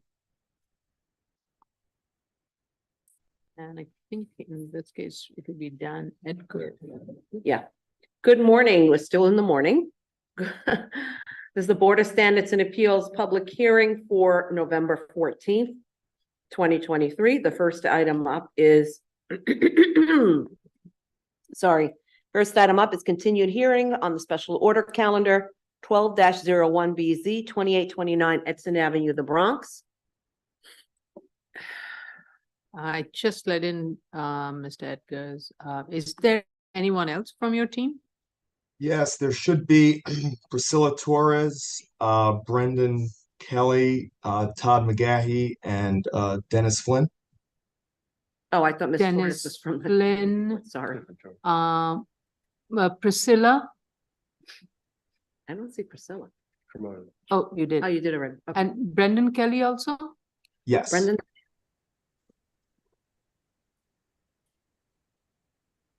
Okay. yes? Okay. I don't see them on my screen. Why do I not see them? Okay.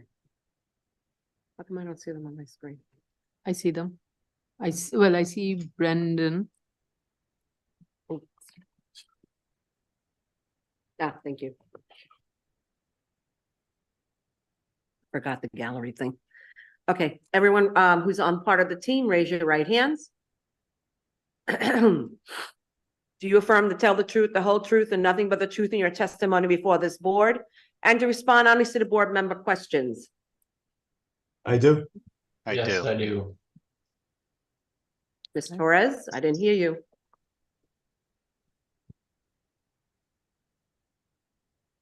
Is she unmuted? Is she muted? Ms. Torres, did you hear the? No, she can't hear it. Okay.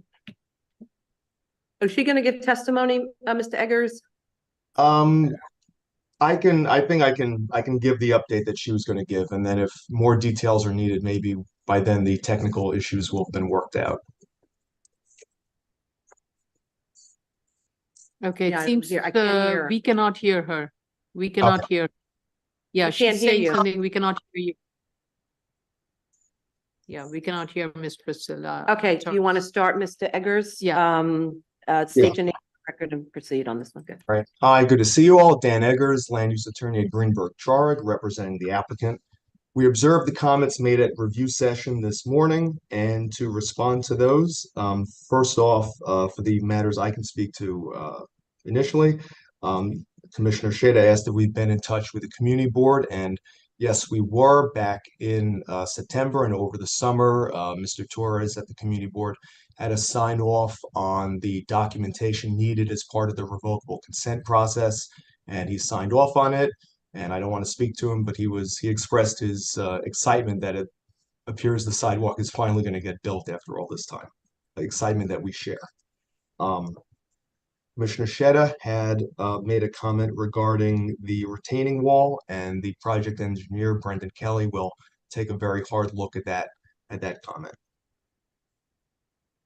As for the status with the Department of Transportation, we're pleased to give some breaking news update here that the hearing at the Department of Transportation for the revocable consent has been scheduled for December 13th. We were scheduled literally 15 minutes ago.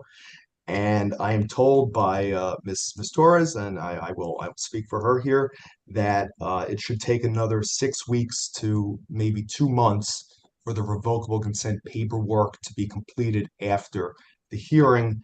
So that means by the end of February, beginning of March at the latest, we're hopeful to have final DOT approval with respect to the revocable consent. There were comments made regarding the landscaping, and I have. Can I ask you a question? That does not include the sidewalk, or that also? So Mr. Kelly will speak to the sidewalk. It's our expectation that the sidewalk will be approved within that period of time and will not extend beyond that, the time frame I just mentioned. But Mr. Kelly, in a moment, would be happy to give a update as to the sidewalk filings with DOT. So regarding the landscaping, I spoke to ownership. I don't know if Mr. Megay from ownership was able to join. I think he may have been having some technical issues himself. But I am told that the bushes were planted per horticultural specifications with proper room to grow.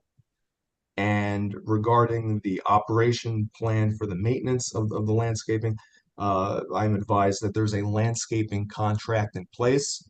And we'd be happy to provide, further information regarding that should the board desire. That would be helpful. Thank you. And when you said, what was the term you said? Landscaping Per horticultural specifications with enough room to grow. And I do want to note that the photos provided were not recent photos. They were taken, I believe, several months ago. I see. Okay. So, yeah, because this seemed like a photo that I had seen before, so I hadn't seen much of a growth of this. So, just as a note, when a project that has gone on for so long, and we review so many cases, it's always good to refresh the board's memory and provide the latest information so that we kind of know, oh, okay, things have moved along rather than being stated. Visual speaks a volume. So in your next submission, if you can do that while before the falls completely puts all the leaves to the ground, kind of. If you can. Yes. Understood, Chair. Yes. So then regarding Commissioner Otley Brown's question as to why part of the parking lot is cordoned off now, I am told that there's new paving of the parking lot that is being done. So that's why it was cordoned off. Okay. So I think the only other item is for Mr. Kelly to speak to the status of the sidewalk filing with DOT. Yeah, thanks, Dan. So the update on the sidewalk filing is we've been in touch with the DOT SCARA group as well as the pedestrian ramp program. So the pedestrian ramp program provided a few comments to SCARA. They were all provided to us to address. We have done that. We have sent them on.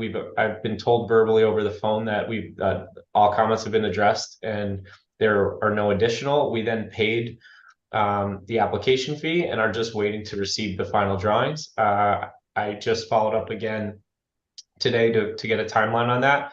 But in my last update, it was said to be basically imminent. So we should have that shortly and we could provide that once they're received. So it seems your sidewalk approval may happen even before the revocable consent, but you cannot start on the sidewalk until the revocable consent has been granted, right? So we'll need the wall that's part of the revocable consent in order to build portions of the sidewalk. So that's correct. I mean, Okay. So what I need from your team, Mr. Edgar, is that a detailed timeline of each and every step from now till the construction of the sidewalk and completion of the sidewalk. Yep, we will provide that. Yep. Right. So a sidewalk and the retaining wall, everything put together. So just for both the sites, include that, because as I stated in my, I'm sorry, as I stated earlier in the review session, it will be tied to a condition. Yep. Your certificate of occupancy will be tied to completing the sidewalk. And does DOT issue a sign off once it's completed? Do they do a site investigation, inspection or anything? What happens once you do it? Since you're seeking a revocable consent, I'm assuming DOT would be concerned about whether it's been done properly or not. Maybe this is for Mr. Kelly to answer. I don't know whoever is the expert in your house. So sorry, the question was who would review the construction after the fact?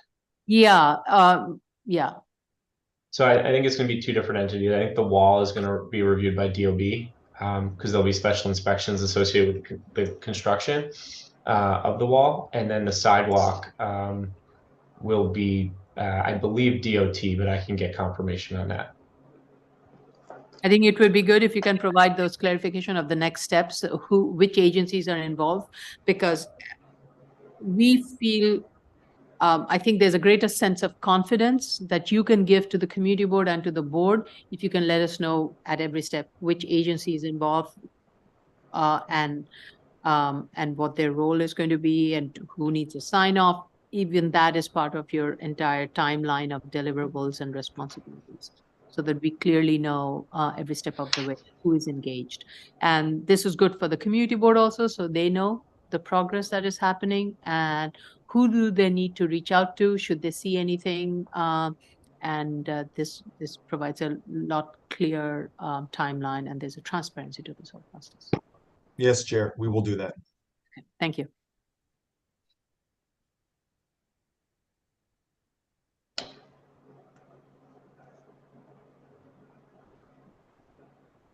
Any other questions or comments for the applicant's team? Let's go to the public on this case. Okay. The case we are currently discussing is 12-01BZ, 2829 Edson Avenue, the Bronx. Please, if should you wish to discuss, dial 646-558-8656 or our toll-free number, which is 888-475-4499. At the prompt, you will enter the webinar ID number 846-6595-2043 and the pound sign. At the next prompt, you will press the pound sign only. Once you're in, you'll press *9 to raise your hand, *6 to unmute if you are calling in on the phone. And if you're in the Zoom room, please raise your Zoom hand, which is the little hand at the bottom of your computer screen. Once you're permitted in, you will have 3 minutes in which to discuss. Okay, let's see if anybody from public. George Torres has raised his hand. He's from the community board. Okay, I just added him to the phone. Go ahead, Mr. Torres. Hi, good morning. I just wanted to say thank you to everyone. George, we lost Torres, you, Mr. Torres. Hold on.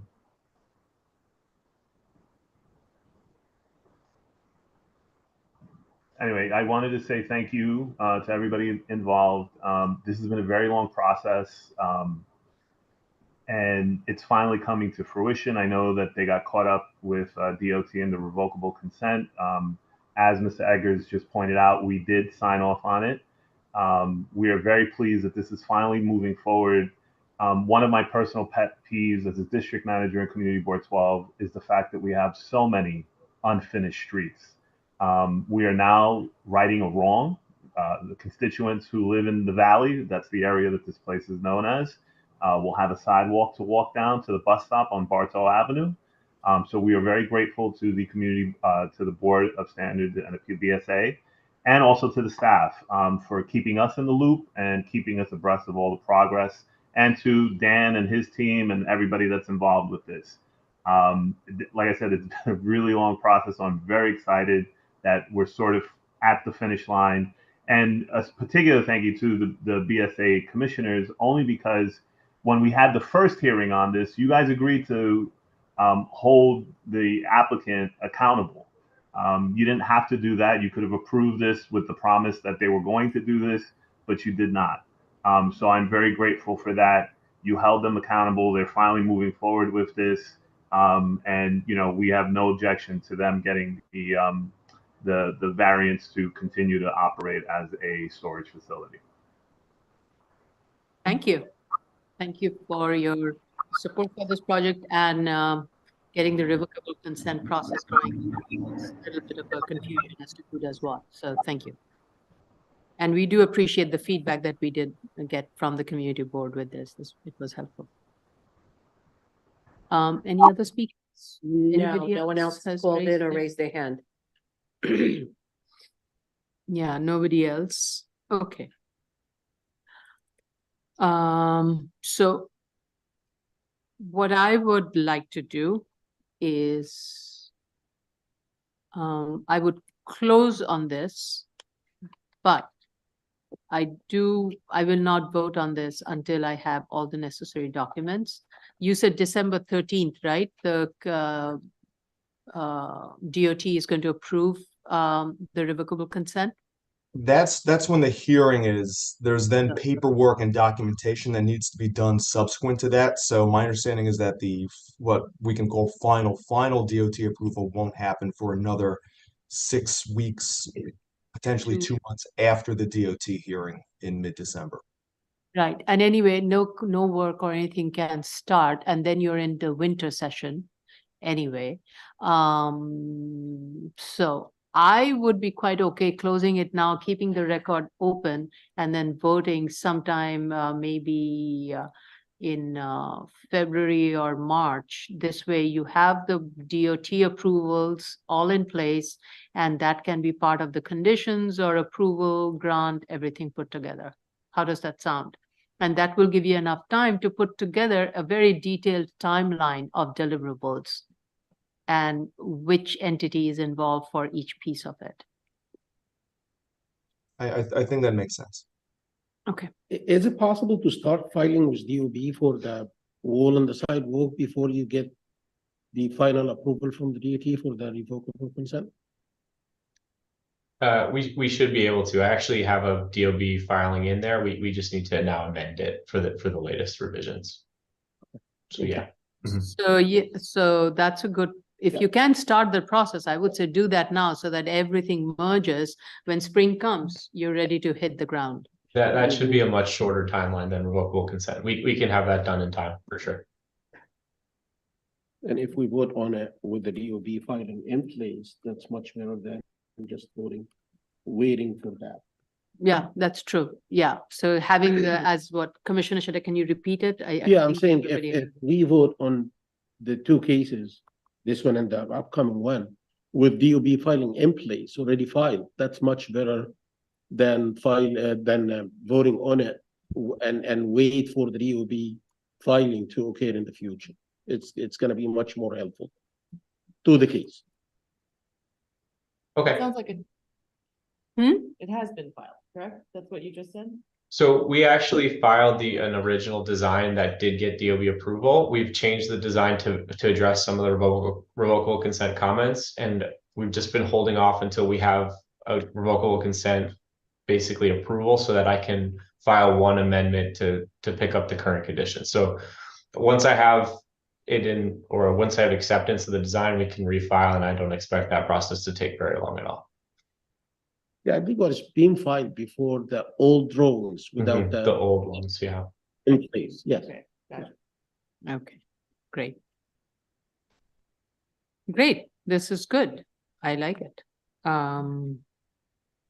And thank you again. Thank you, Mr. Edgars and your team for working with the board and moving this along. And I can see Mr. Torres smiling. You have made a very happy community board, so. We aim to please. Good, great. And you need them, they need you. It's one of those relationships. So Yep. Make a motion to close. Chair Shanda, Aye. Commissioner Otley Brown, Aye. Commissioner Sheta, Aye. Commissioner Hume. Aye. So detailed timeline. Okay, so we go to the next one? Yes, let's go to the next one. Next item, 1301BZ, 2875 Edson Avenue, the Bronx. Same parties, please raise your hand. Do you affirm to tell the truth, the whole truth, and nothing but the truth in your testimony before this board and to respond honestly to board member questions? I do. I You do. state your name for the record and address the board's comments. For Dan Eggers from Greenberg Trog, representing the applicant. And for this item, I should be joined by either Brett Nelson or Ed Donaghy from Ownership. I don't know if they've been let in yet. Sorry, I did not know that. Let me do that. I do see their hands raised. And I'm letting them in. Okay, I just did. Let me do it again. Ms. Katias, did you swear in the two new guests? Yeah, I'm gonna do that as soon as they come on. Are they both? Yeah, can you unmute, Mr. Donany, and visual? Pardon the pronunciation of your name.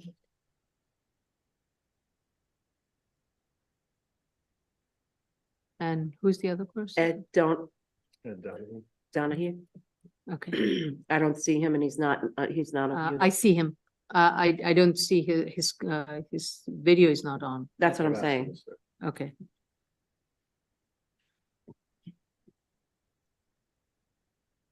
Mr. Donahue, please turn your video on.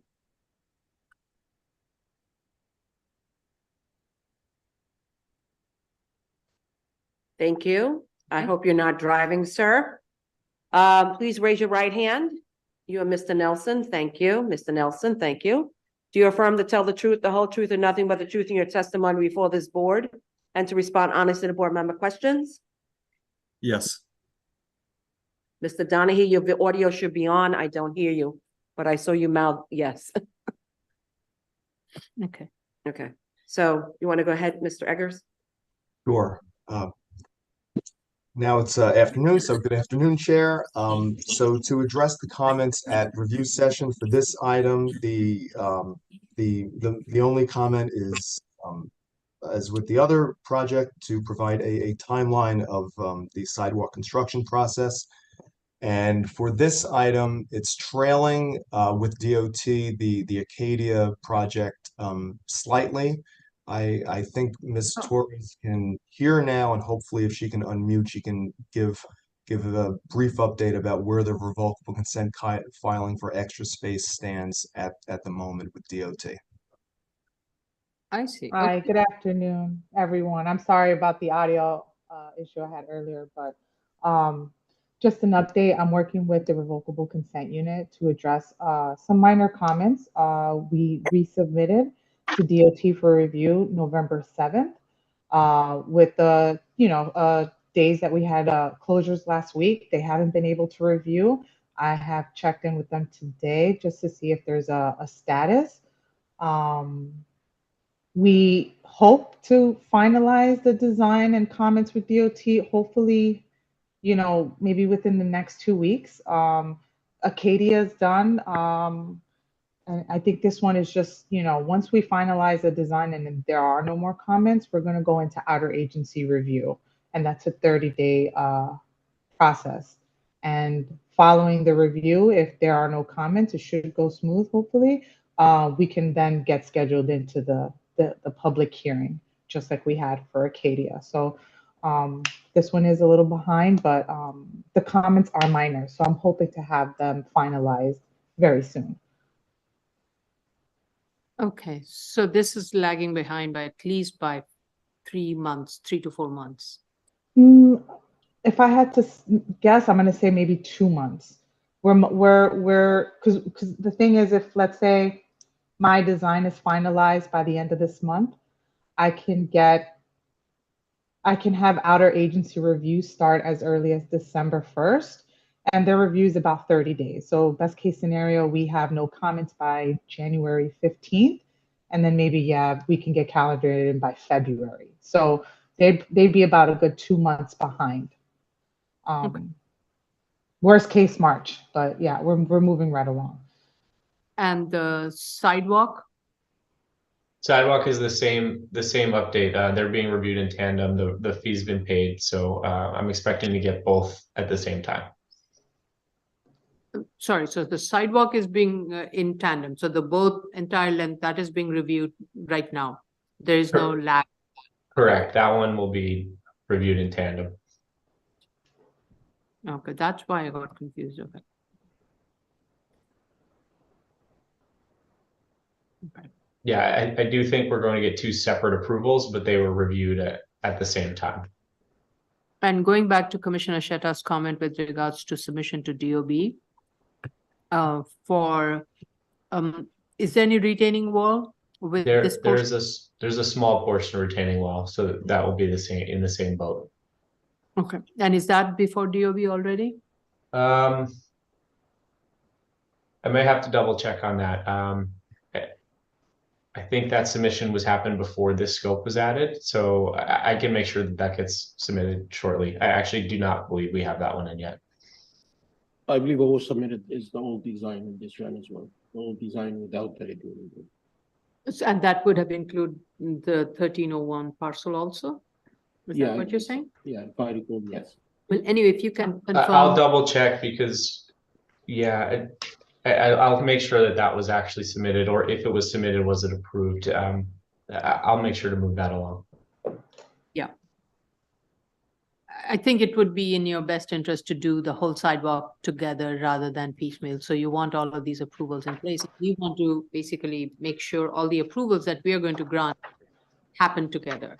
So that you can start processing it.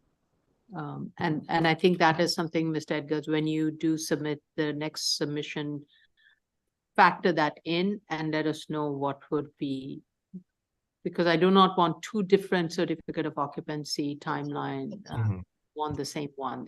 It just would be easier for you to have it. Understood. Okay.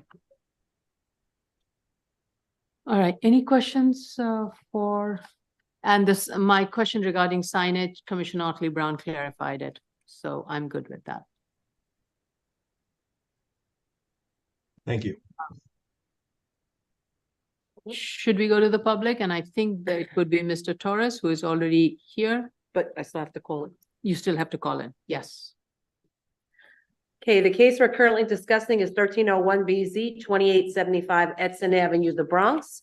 Should you wish to discuss, dial 646-558, sorry, 8656, or our toll-free number 888-475-4499. At the prompt, you will enter the webinar ID number 846-6595-2043 and the pound sign. At the next prompt after that, you will press the pound sign only. Once you're permitted in, you press *9 to raise your hand, *6 to unmute if you're calling in on the phone. And if you're in the Zoom room already and wish to participate, please raise your Zoom hand, which is the little hand in the bottom of your computer screen. Once you are recognized, you will have 3 minutes in which to discuss. And Mr. Torres's hand is raised. Go ahead, Mr. Torres. Go ahead, Mr. Torres. Our comments remain the same as the previous application. We wanted to express our gratitude to everyone involved, and we are anxiously awaiting the building of the sidewalk. Hopefully, we'll be able to pop some champagne and cut a ribbon or something. We are that dramatic about a simple sidewalk being built. So thank you. Right. I see a next 5K happening down that road. Okay. All right. Any other questions or comments for the applicant? All right, so then I make a motion to close. No. No. Oh, I'm sorry. Not yet. 21. Hold on. Yeah, almost done. 2 minutes. Oh, for him to speak, 2 minutes. No. Public. I have to let the public 3 minutes, right? Yes, forgot. Almost done. Community board doesn't get time. Community board people are not timed. Right. Okay. Okay. Okay. So you're gonna make a motion to close? All right. Thank you all. There are no other speakers, sorry. And good to see you, Mr. Torres. And thank you again, the applicant's team, for all of you being present. I'm glad to see that you're taking this matter very seriously and want to address it. So I make a motion to close. Chair Shanda, Aye. Commissioner Otley Brown, Aye. Commissioner Sheta, Aye. Commissioner Yoon. Aye. Okay, Thank you. Thank you. thank you very much, everyone. So Mr. Edgars, please keep our project manager informed of your timeline so that we can schedule it accordingly. Definitely. Will do, Chair. And we'll do both of them together. Understood. I believe we're still on are we on the email trail, Vinroy and I? For the DOT communications, I think with Priscilla and stuff. I think we're still on the email trail on that, so probably. I believe so, yes. Keep track of that too.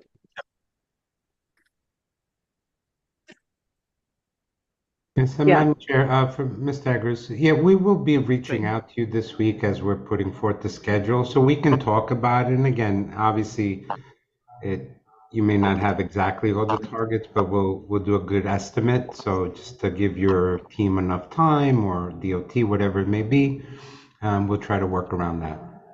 Understood. Thank you, Carla. Thank you. Okay, move on. Yes. Zoning calendar, continued hearing items 2022, 23 BZ, 1520 East 56th Street, Brooklyn. This is Michio Sanga.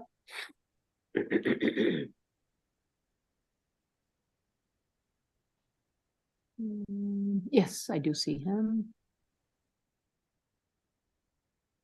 Yeah. Is he in the room now? I've moved Yes. change him to pan. This is Michio Sanga, applicant. Your video's not on, Mr. Sanga? At least I don't see you. Yes, I don't see it either. You're muted.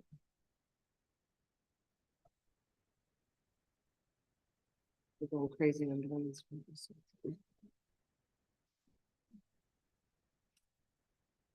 Yeah. Good morning, this is Michio Sanga, applicant. Mr. Sanga, I'm sorry to interrupt, but I don't see you visually. Can you put your camera on? Oh, there you are. Mark, good to see you, sir. Oh, good. I have to swear you in, okay? Raise your right hand. Thank you. Do you affirm to tell the truth, the whole truth, and nothing but the truth in your testimony before this board, and to respond honestly to board member questions? Yes, I do. Okay, state your name for the record and please respond to the board's comments at review session. My name is Michio Sanga. I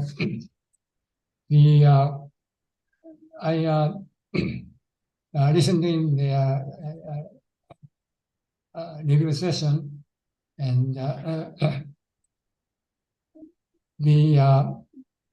here is about my application. This is the application for variance law within R3 to zoning district. Construction of two-family detached house that does not comply with zoning requirement for front yard and location of garage inside side yard by as per DR 23-441 as What is the zoning regulation section you refer to? Sorry, go ahead. 23-441. Oh, Garage. Mr. Sanga, can you, we're having a little difficulty hearing you. I think the microphone is picking up a little muffled. It's, your voice is coming, there's a little bit of a muffle. Can you hear me better? You should be further away from the mic. Can you be a little further away from the mic and see if that works better? Yes. Better? Is it better? That seems Yeah, better. that is Okay. better. Okay.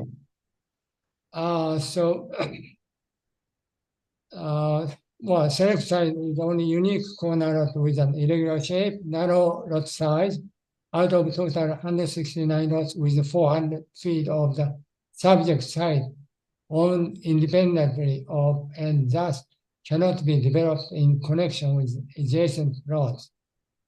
The premise was separately and individually from all other adjoining tracts of land both on December 15, 1961 and June 2021, the date of application for building permits, and developed a two-family residence with the applicable density requirements of zoning district R32, and that it qualifies for treatment as pre-existing undersized road. East 56th Street has a map street with width of 80 feet as per topographical bureau map. Sidewalk width is 18 feet. Proposed house is not located within the bed of mapped street. Mill Lane is shown in dotted line without description of street width in the map. there is no DOT capital improvement plan for subject site. From 1976 until 1998, subject lot was in common ownership with adjacent lot 57. Each 1930, 1968, 1991, 1992, 2006 Sanborn map demonstrates that from 1930 to 2006, the premise has existed in its current configuration, separate and apart from all adjacent roads. A self-created hardship might arise when a developer or property owner subdivides land into some plots that meet all zoning requirements and one or more that do not. That has not been the situation subject site was in. Front yard study of 145 lots fronting East 55th, East 56th, and East 57th Street within an area of 600 feet by 800 feet is provided. 24 lots, or 17%, have building constructed with less than 2 feet of front yard. 32 lots, or 22%, with less than 3 feet, and 100 lots, or 69%, with less than 15 feet code requirement. Mr. Sangha, I think we are still having a little bit of an audio problem, but from what I'm gathering, what you're saying is that you're basically laying out if the vacant property and the abutting property, when they were in common ownership, if they were combined and built, what kind of layout it would achieve. Am I correct? You're basically explaining how the subject site and the abutting site, I forget the lot number. 57. If they were combined, what could be built? Is that what you're, I'm trying to follow your narrative because we're having still some audio problem. No, what I'm saying is that those are Sanborn maps from 1930 through 2006 indicates the premise has existed in its current configuration, separate and apart from adjacent road, like Road 57. So there is no subdivision involved in this situation. So there are no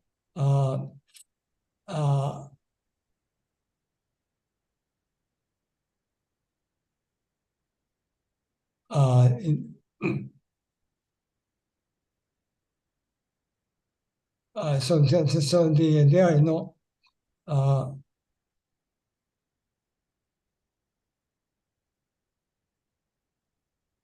I think I'm getting to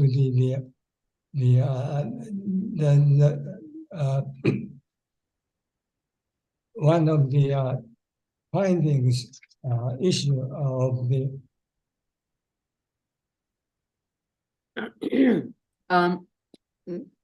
may I suggest pre-existing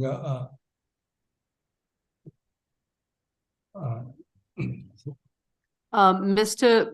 Sangha, may I Yeah. suggest that what you are stating now, if you can put that in writing and submit it. Yes. I think that would be very helpful for the board Right. to review.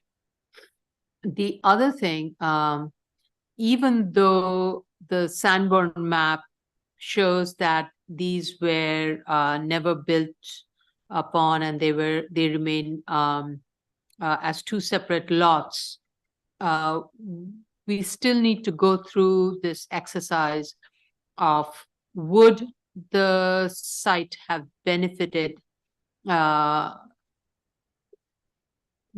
could the site have been utilized and achieved equal or better result if it was combined with lot 57. And the question is not to tear down the building on lot 67. It's like if you were to expand building on lot 67, could you, 57. sorry, 57, with the subject lot, could you have achieved similar or better result on the subject lot? And we can give you a sample. I think we did one. This was, I think there was one in Staten Island. There was another one in Queens. I'm forgetting his name. Brendan Pilar. No. He was in Civic County. Oh, I know you're talking about, okay. I think Jill and I can figure that one out. Yeah. All right.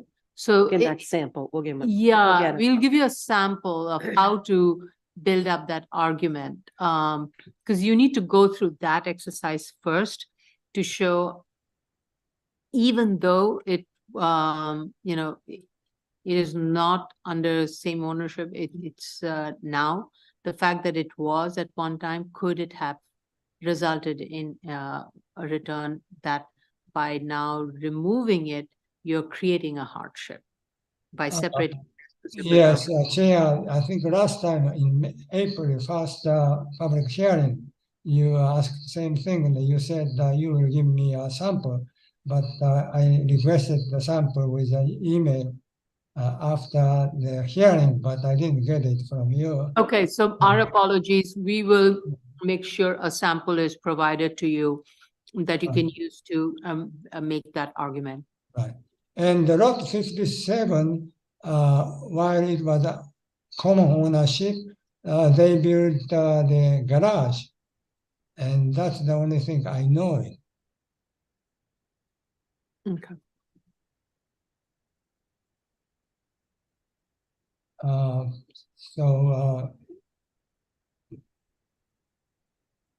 Okay, so common ownership is clear for by now, what I'm trying to say. Who is the project manager for this case? It's, Jella had sent them a comments out, but Jella and I are monitoring it. Okay. Okay. We'll provide a sample. Sorry, Yes. Go ahead. So the last hearing, chair asked me to provide a frontier study for wide range of area. And I did for the from East 55th Street to East 57th Street frontage. There are total of within the area of 600 feet by 800 feet, and among 145 lots in that area, 24 lots or 17% have a building constructed with less than 2 feet of front yard, and 32 lots or 22% with less than 3 feet of front yard. And 100 lots or 69% is less than code required 15 feet front yard. But Mr. Sangha, I don't think that we're raising concerns necessarily with the essence of the front yard waiver.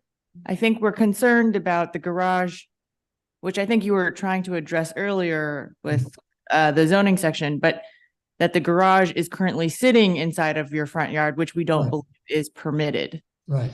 That will be amended, and with that pushing the garage toward the mid-lane, that create the location of garage inside the yard variance.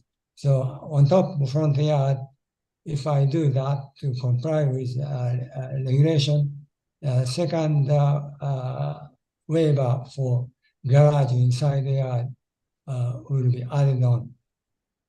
So, and I think that is a concern the board has, because the whole reason for seeking or wanting a garage is to secure that 300 square foot of additional floor area.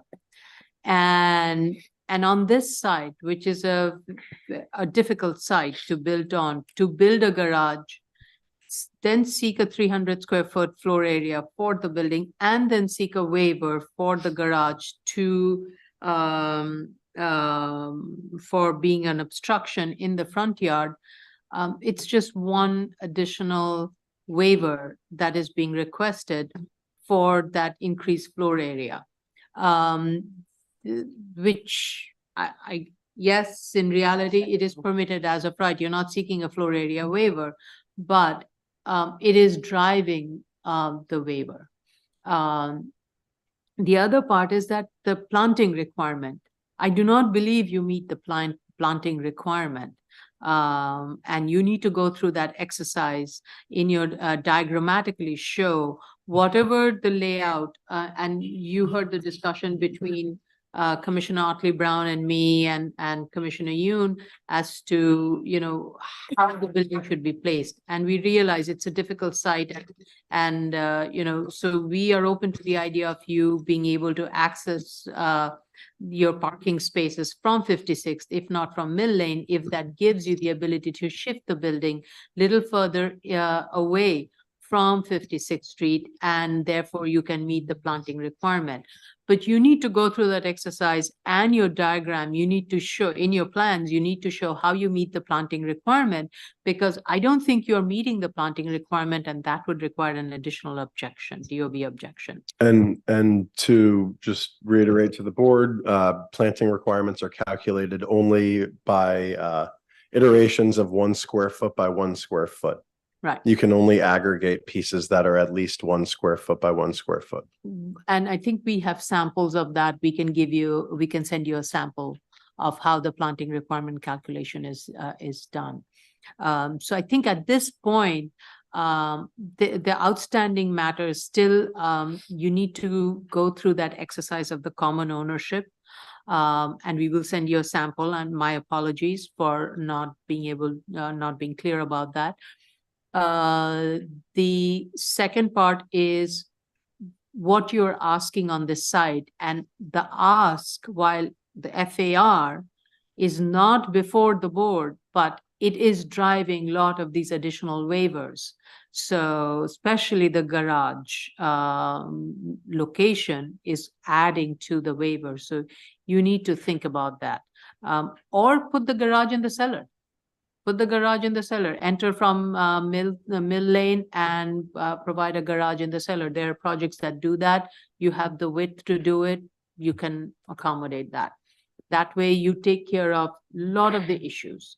But you have to rethink this whole layout and therefore revise your ask. And maybe you would need to revise your DOB objection, but I would strongly suggest not seek any more waivers than you already have. I understand that. Continuing, 29 lots improved with 2 family with lot size greater than 2,500 square foot within the study area. The FAR of the 29 forms range from 0.3 to 0.82. And the 16 of those lots, 55% are improved with residential building that have FARs greater than 0.69. So as Commissioner Otley Brown had stated, like it seems less than 50% of the homes in this neighborhood are 2-family homes. And the ones that do have 2-family homes, most of them are built on lots that 2,500 and more. While this site may qualify just about 2,500 because of its odd site, I think it's becoming very, very challenging for it to be considered a 2-family, especially the way it's laid out. I mean, if you do want to have a garage, I would say put it in the cellar. And that way you don't have to worry about this floor area issue. You have provided an enclosed garage. You get your 300 square foot. And I believe it gets calculated that way, and then go through the exercise and making sure you meet the planting requirements, especially with the side yard now being 5 foot, you can push the building further away from 56, you can get more of the side yard. And you have to orient the building, change the building orientation somewhat so that your entrance then works with the garage entrance and all that. But you know, You might even be able to put 2 parking spots in the garage. oh, and Commissioner then- Otley Brown is saying you might even be able to put 2 parking garages in the, 2 I mean, parking spots, 2 yeah. parking spots in the garage. Actually, the way it works is you put 1 in the garage and 1 in front, outside as a parking space in the front yard, because a parking space is a permitted obstruction, but a parking garage is not in your front yard. So you might, so look through that. And I do think the design needs to be reassessed. And I remain concerned also as to where the current entrance to your building is.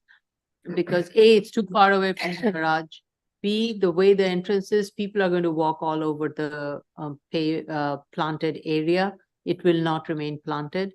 So it's kind of a misplaced location for a planted area. So I think through those elements carefully before you propose, before you I got it, thank you. when you move the building, you may get more space. So that 2-family house requires zoning floor area of 1,225 square foot. Zoning floor area of other bright plants with irregular shaped floor plates that requires flat roof is 1,122 square foot. Other bright plant does not provide 2-family development. The area consists primarily of dwelling containing between 1,400 and 2,800 square foot of floor area, and dwelling containing less than 1,200 square foot of floor area is not marketable. Mr. Sangha, Yeah. apologies, and with all due respect, we're having a lot of trouble, maybe technologically understanding the transmission's not coming through clear today.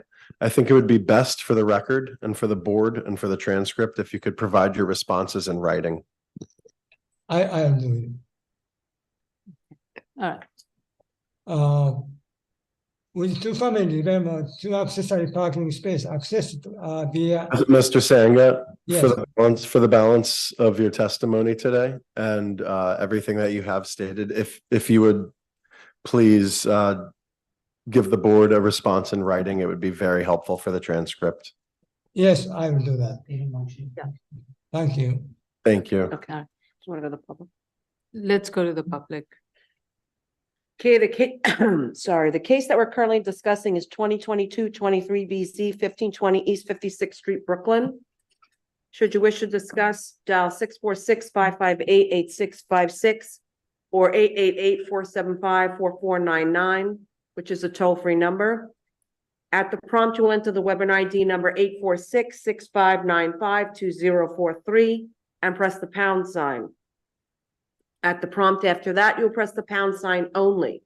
Once you're permitted in, you'll press *9 to raise your hand, *6 to unmute to speak on the phone. And if you're in the Zoom room already and wish to speak, raise your Zoom hand, which is the little hand at the bottom of your computer screen. Once you are recognized, you will have 3 minutes in which to discuss.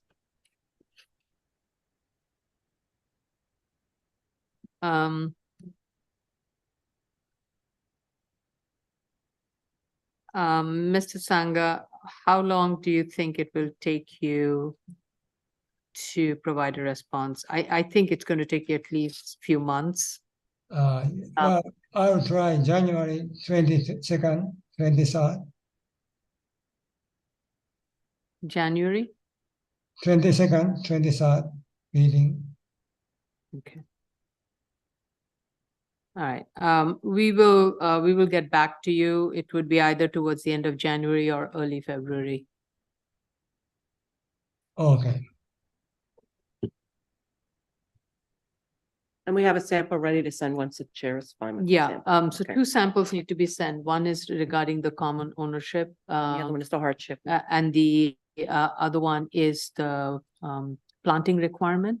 Okay, the planting one, the diagram, and the attic, the attic one. Okay. yeah. And the hardship, yes, and that is regarding the common ownership.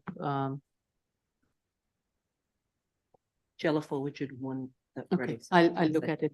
Yeah, okay, that sounds All great. right. So we'll send you 3 samples of the submissions. I appreciate that. Thank you. Thank you, Mr. Sangha. Okay. Thank you, Mr. Sangha. 2022-95 BZ, 1249 Sutter Avenue, Brooklyn. Okay, I see Mr. Kanzada. All right, I think he's in. This is visual.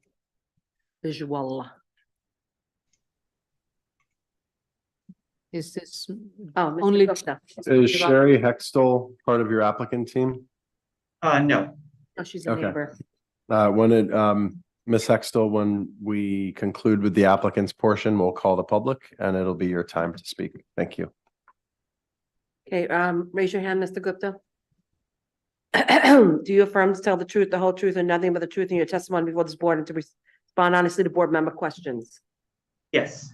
Please state your name for the record and proceed to respond to the board's comments. Diwakar Gupta for the applicant Nazir J. Kanzada LLC. We listened to the. Mr. Gupta, I'm going to make one request. I think I'm getting old, so I'm going to request you to speak slowly. It makes it easier for me to take notes and also for me to follow the discussions. So And the please- transcribers. And the transcribers. Sure. Thank you. Okay. So we listened to the review session this morning.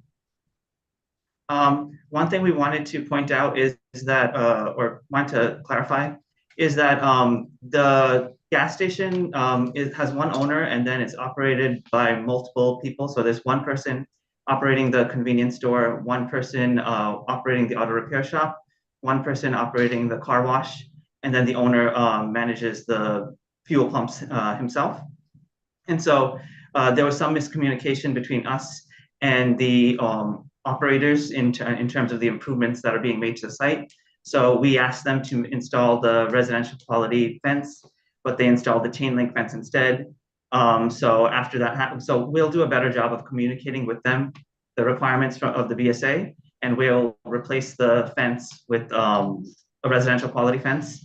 But I just wanted to explain why there was some miscommunication going on. Okay, can I ask you a question? So you said there is one owner who manages the fuel pump and there are 3 tenants. So one for the convenience store, one for the car wash, and one for the auto repair. So there are altogether 4 operators on this site. Yes. Now, and the reason I'm asking this question is who at the end makes sure all of these operations are happening in a most perfect way so that it does not create any consternation to any of the other operators on this site, but more importantly, is not causing any issues to the abutting properties, street networks, sidewalks, and everything. How is that being done? And that is a document the board needs to ensure that this site is being managed and operated in a very singularly, exactly. Okay, the owner is the one who's responsible for that and will provide some documents explaining how he, coordinates with all of his tenants. Okay, so you will need to provide a document and the owner has to sign it, indicating this is how he operates and will operate, and this is how he will manage, because he will be responsible, he or she will be responsible for it. Right. Okay. Talking about the trench drain. So the reason the trench drain was installed perpendicular to the site is, can I share my screen? Good.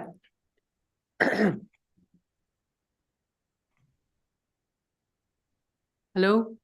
Here's Sherry. Oh, okay. Okay. I thought he froze. So before the trench drain was installed. Everyone can see? Yes. Yeah, go ahead. Okay, so before the trench drain was installed, we visited the site and we realized that due to the grading, the water was sloping downwards towards Sutter. And so we proposed that the trench drain be installed perpendicular as well as along the sidewalk. So the trench drain hasn't been installed along the sidewalk yet, but we will install that. And we will also install a trench drain on the Dosher Street side, which hasn't been installed yet, but it's in progress. That will be installed.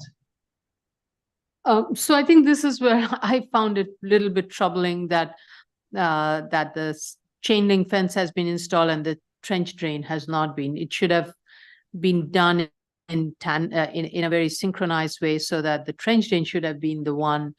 I think you could have just done the whole thing together. Now, anyway, you have to rip apart the entire fence and put on a residential quality fence. Commissioner Sheta, go ahead. I don't think it doesn't need to. No? They can install that trench drain inward. Probably a foot or two. A That's foot or possible. two, that's, Yeah. and you it's would gonna- recommend It's that? gonna cut off the flow that's coming Okay. from the side to outside. But I wanna you look into like extending the trench drain along the entire frontage. Or, Along the entire frontage of Euclid? both action. Or prove it to us that you just needed where the car wash is located, because I am not like understanding how you're gonna, if a storm occurs and water runs off the site, I'm not sure how you're gonna cut off that flow to the sidewalk and then to the street catch basins, if any. If no catch basins there, the street flooding impacted, it's gonna be aggravated. So you either give us an explanation for why you don't wanna extend them over the entire frontage. You mean, sorry, Commissioner Sheta, do you mean the entire frontage or a little bit past the perpendicular trench? I'm talking about the entire frontage.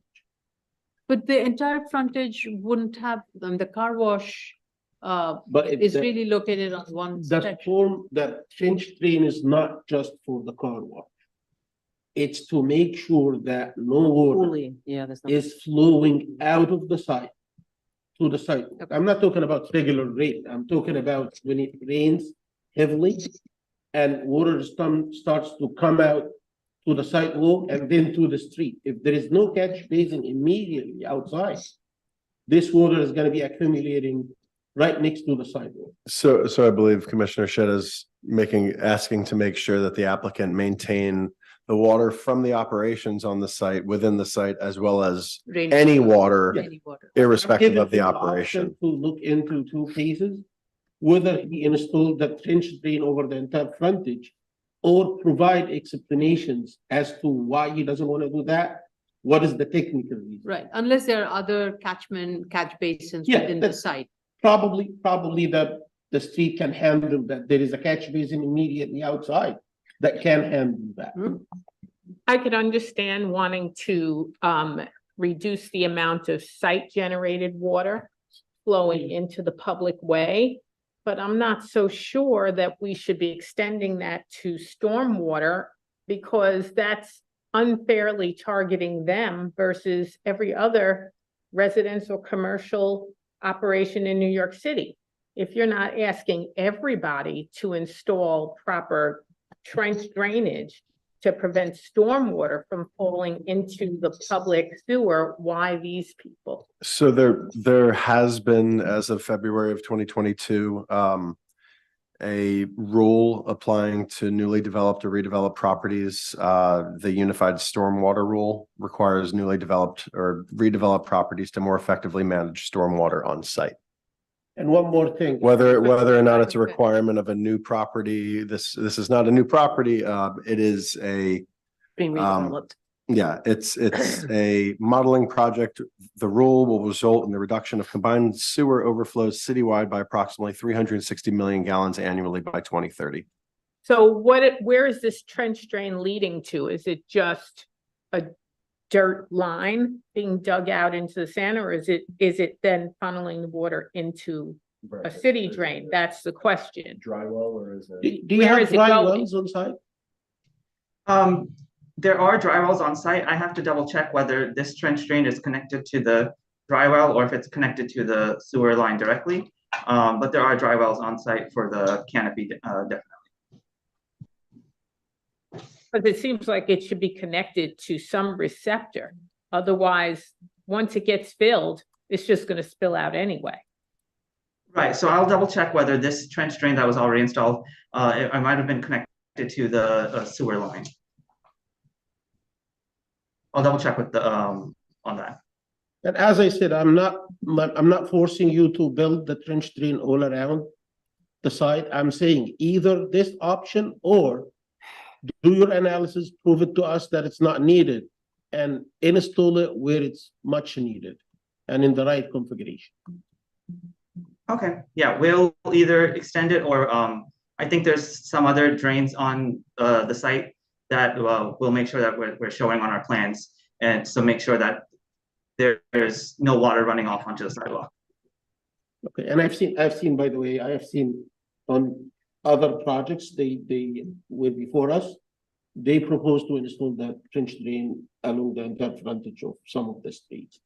And I thought the reason for that was that they realized that the amount of flows is gonna be significant. It might cause flooding to the streets, and that's why they proposed the entire frontage to be. Right, but haven't we seen that with car washes, though? Not every single site, car washes, and this is a car wash. So I understand why you would want to ensure that site-generated water through the business of a car wash should be controlled. But when you mentioned stormwater, that's when I had the question, but why stormwater? I understand that, but then you but I think- clarified right. that, and so then I was like, oh, okay, but then it asked, it helped raise another question for me, which is this trench drain that's being installed being connected to some sort of receptor? Because if it isn't, it's just within 10 minutes of a storm is gonna overflow right into the Right. street. So that's Yeah. all, that's It me needs to just really asking connect. those questions, just Engineers a do better not- understanding. Engineers do not work like. And I believe They connected for something. the edification of the record, that case that was just referred to, the applicant, I believe it was Mr. Rampula's case, the applicant was able to demonstrate that existing sewers on the site were capable of draining the car wash as well as standing water within the site. Right.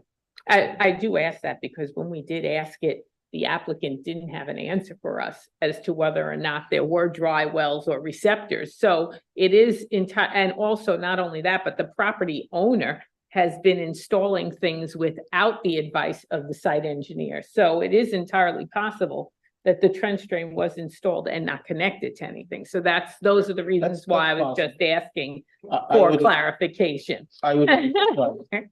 If it's not connected to anything, I wouldn't be surprised, yes.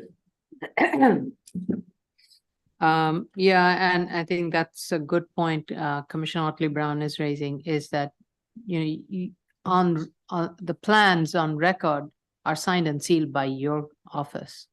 So you need to make sure whatever is being built is meeting all the requirements. It's not just a gash on the concrete and claiming it a trench drain. It really needs to drain into something.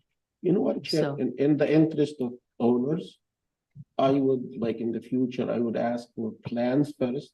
And if we look at them and we believe that there is nothing that's alarming like this, they can go and build them. And instead of, and by doing that, we're actually doing the business owners a favor from our side.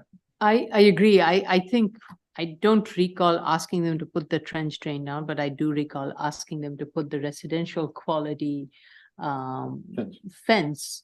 So look what we got. It happens.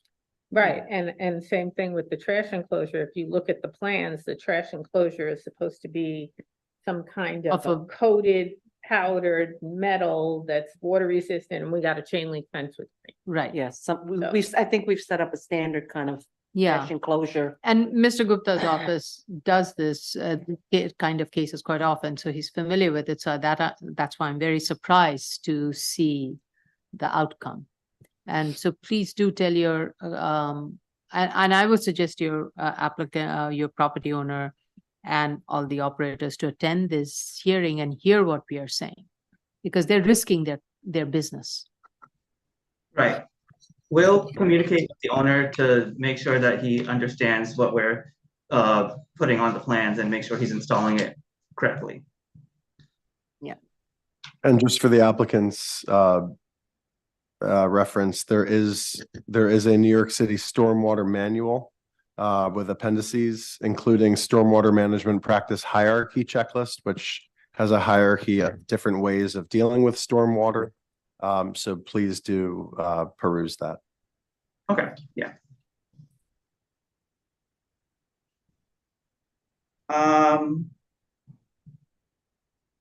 Oh, While yes.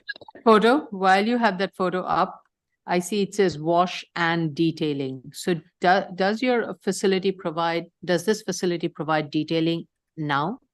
Yes. And was that approved by this board? I don't think it was specifically approved, no. Okay. I need to understand how this detailing is operating, because that's another operation that is happening on this site. Already this site has, I think you heard it unanimously from all the board members, it has too many intense uses on this site. So I don't see how we can allow detailing on this site. The chair also started off the review session with the statement that no amendment would be considered until the site is brought into compliance. So to the extent that detailing has not been permitted by the board on this site, the site is continuing out of compliance. The site must be brought into compliance. Okay. We'll communicate that with the owner and the car wash operator. Right now, the detailing is operated by the car wash, the same owner, or sorry, the same tenant who manages the car wash does the detailing. So we'll communicate with that with them. And to reiterate a statement of the chair, there needs to be one single unified operator for this site to ensure that all operations at this zoning lot are cohesive. Yeah. Mm-hmm. Understood. Yeah, at the end, the property owner is responsible and he needs to tie all the operations together. And if he needs to have one person who is managing all of it, so be it. But it can, I don't think this piecemeal operation is working.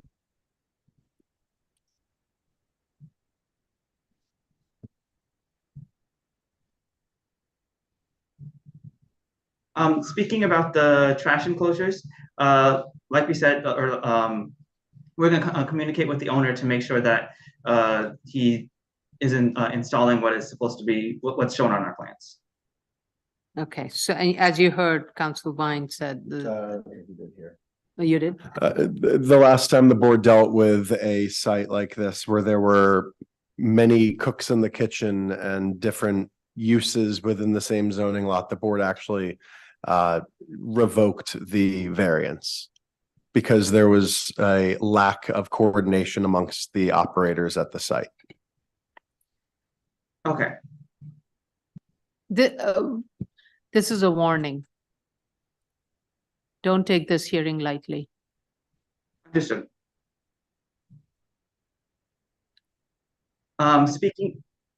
So you need to stop the detailing operation immediately. Tell your client that needs to stop, and we need all proof of that.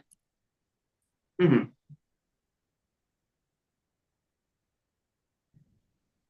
Speaking about the signs, so we're working on removing the signs. We realize that there's some extra signs that have been put up, and we're going to take those down. So like the car wash entrance sign that was previously not put up, and we're going to tell them to take it down. We need, Mr. Gupta, we will need detailed drawings of all the signage that you're proposing to have and maintain on the site with clear area calculations that support the chart that's been provided, along with photos that show that condition. So I think by bringing site into compliance prior to the next hearing, we'll need that as well to prove that the signage has been, I mean, we understand it's been reduced some, but we need to get it to compliance levels. Mm-hmm. Understood. Thank you. Okay, and then talking about the canopy, this sorry, the entrance to the car wash. This was cut back, reduced in size. And that was to allow more room for the cars to, for the car wash reservoir and for cars to enter. In the car wash, in our drawing, I think we showed that the 10th car in the car wash reservoir was partially inside the entrance. That was just to show how it would maneuver in, but what we're going to do is hire a traffic. Yeah, so Mr. Gupta, this was a very recent appeals case that was brought before the board regarding a car wash. And in that, what we learned was the way the DOB determines 10 reservoir spaces are 10 reservoir spaces outside any structure that is including that structure. So everything has to be outside, all your 10 reservoir spaces has to be outside any enclosed area. Basically, you cannot use that space for preparing. So right now, what it's showing, already the preparation has started outside the building. Then there is further preparation that is going to happen within that yellow structure. Then the automated car wash is going to start. So you may have removed the structure, but in the process, you've exposed the operation already happening outside the enclosure, and on top of it, there's going to be, and the 10th car is exactly where that car is standing. So you will start the processing of preparing it, you know, little bit of pumping of this soap, that soap on the tires and this and that. And then it will go to the next one where the vacuum is going to happen, and then the car wash. You cannot even do that first step. That's all I'm warning you, because this was a very recent DOB case we had. Okay. So you need to revise your 10 parking spaces, and that is the 11th parking space where you're looking at. And the fact that you're doing this operation outside, you know, then it's okay. Maybe. I don't know what DOB looks at it that way. Does it have to be enclosed? I'm assuming so, but that's a DOB call. But as far as I can say, 10 has to be not including that. 10 has to be just cars waiting. Okay, so we will hire a traffic engineer to look at the maneuverability and the car wash reservoir, and we'll revise our plans accordingly. Yeah. I don't see a vac. Do you have a vacuum on site? There's no vacuum on, so there is a vacuum connected to the car wash. That vacuum is located behind the building.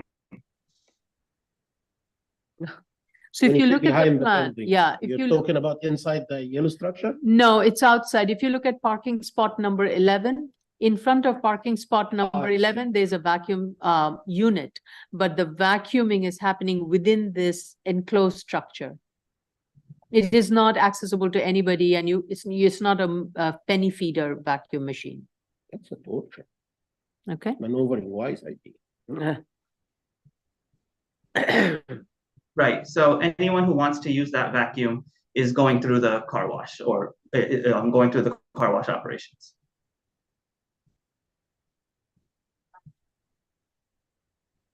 And then for the curb cuts, the curb cut along Euclid Avenue has not been closed yet, but we will file with DOT for the proper permits and make sure it gets approved by DOT before we close Start it. that process now. You need to start that process now. Right, yeah, we were gonna get the traffic study first and then file for that. Okay, and then there was a question about parking spaces 9, 10, and 11, the ones that are along the rear lot line and what they're used for. So those parking spaces are for only the car wash employees, because there aren't for the customers. So they would only be used by the car wash employees, and they would enter the site before the car wash opens up and exit after the car wash closes, so they wouldn't get in the way of the other traffic. But we can take those out and to extend the landscaping along the rear lot line. All right, I would suggest not to do that, because I don't think you have the board in a very comfortable situation with the current operator. And the fact that you have the detailing use still there, and I am very uncomfortable. And I think if you meet all the parking requirement that you have, on the site without those two, 9, 10, and 11. Maybe you put them in tandem in some other place, but definitely not along the residential rear lot line, as you've indicated. For the record and for the applicant, the application referred to was 2017-309-BZ for 406 Remsen Avenue in Brooklyn. It was denied by the board on October 29th, 2019, under 1141 for an extension of term of a previously approved variance. Okay, thanks for the reference. So we'll take out those 3 parking spaces along the rear lot line. It's about the car. There's no required parking for the car wash, so we can take those out, and we'll just extend the landscaping so that way there's 2 rows planting. I need to provide a timeline and detail of the planting. You have done that before. I need the section with curb, the planting types, and these need to be not just low shrub, they need to be high, dense shrub, double row, so that it really creates a buffer visual. Yeah. Right. And the nature of the fencing also you need to provide. Okay. For the planting, we're proposing a Leyland cypress, which is a really fast growing plant, and I think it grows, I think it actually can grow above 8 feet, but we'll make sure that it reaches at least 8 feet. Right. And give me the timeline as to when the planting will start, because this is not the planting season, so you have to undo the concrete, you have to break the concrete and then do the planting. So you need to give me a detailed timeline of how long it will take, the steps you will take, and the process. Okay, we'll provide a detailed timeline. What I'm thinking right now is first thing is to get the traffic consultant to look at how we have to change the parking around, and then the planting will happen in the spring.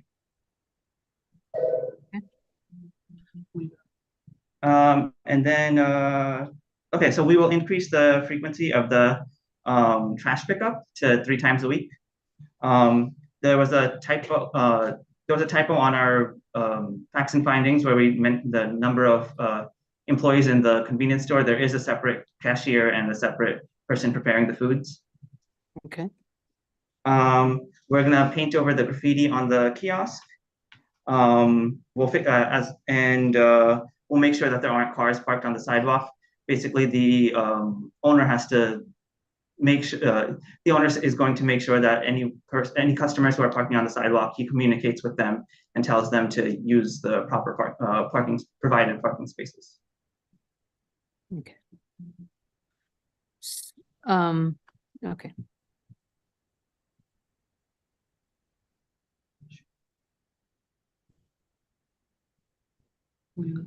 Yeah, I think you're going to have difficulty with 10 cars to accommodate for car wash. How are you going to get through that entrance without the gas pump being relocated?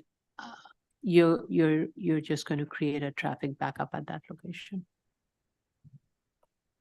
Yeah, we'll look at what we need to do. We'll ask the traffic engineer to help us with that.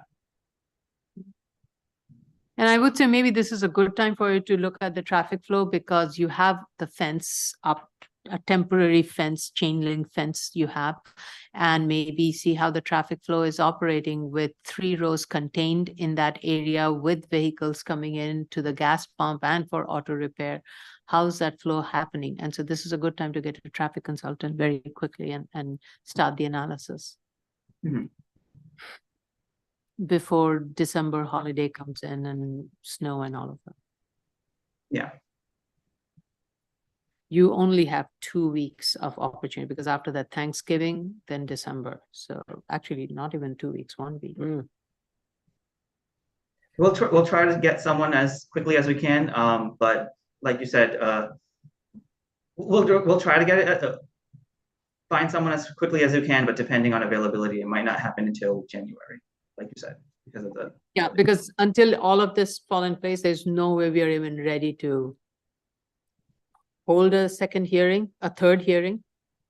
And second hearing, third, no, this would be the, today's the Sorry, second third. hearing, Can't even third second hearing. anymore. So, okay, so I just want to let you know in terms of the I timeline. was looking down. If you have to push this out to February or something, next hearing, so be it. Understood. Did you check I'm sorry, did you check the layout that you're submitting to us, the site plan? I'll share my screen to explain, because I'm looking at Google, I'm kind of like confused.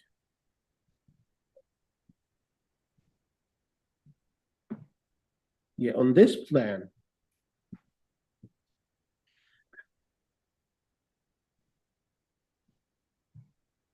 so you're saying that cars will come. That's that the way. existing, that is the existing plan. Yes, I'm talking about this distance here. It says it's 10 feet. And if it's 10 feet, it makes sense to fit a car. But when I look at the image from Google, you see that this is the building, and this is the canopy that was like cut back. And this is the residential fence. I'm not sure if this distance here makes it to 10 feet. I see. Looking at, if you look at this car, the car is probably like maximum 7 feet. But this distance Seems to doesn't be. seem to be 10 feet. And this is the building. We're talking about Mhm. this line here, this wall line to that fence. I'm not sure if this is 10 feet. So if you haven't checked the existing condition dimensions, I would suggest that you go and check it. Do not just take previous plans for granted. We'll double check, yeah, and we have the survey too, so we'll confirm with the survey and we'll double check that that's, but we're no longer proposing, any parking behind the building, it's gonna be landscaping. I'm not talking about that. I'm talking about you're putting your silent seal, your stamp, the engineer stamp on something. If it's not correct, it's a problem, might be a problem for him. So 10 feet dimension doesn't seem to be it. Maybe I'm wrong, but just make sure that whatever you're stamping is accurate. We'll make sure. Thank you. Okay. Any other questions or comments for Mr. Gupta? Mr. Gupta, do you have any comments for us? I think we talked about everything. Okay. Let's go to the public.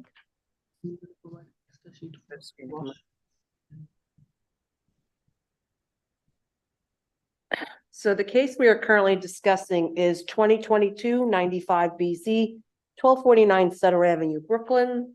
Should you wish to discuss, dial 646-558-8656 or a toll-free number, which is 888-475-4499.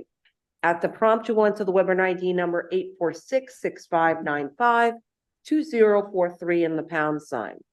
At the prompt after that, you will press the pound sign only. Once you're permitted in, you will press *9 to raise your hand, *6 to unmute to be speaking on the phone. And if you're in the Zoom room already and wish to participate, please raise your Zoom hand, which is the little hand at the bottom of your computer screen. Once you are recognized, you will have 3 minutes in which to discuss. I see somebody by the name of Sherry Hextall. Yeah. She's permitted to speak. Yeah. Okay, Where's my? I'm going to just add her as a panelist. Is a panelist, is there? No, right? not bad. Or not panelist? Yeah, No, just remember the applicant team. Oh, She's a neighbor. Yeah, we just uh, they have permission to speak. okay, how do you do that? I I- can't. I Okay, thought I sorry. did it already, allowed to talk. Yeah, Sorry. yeah, so we just changed that. Okay. Oh.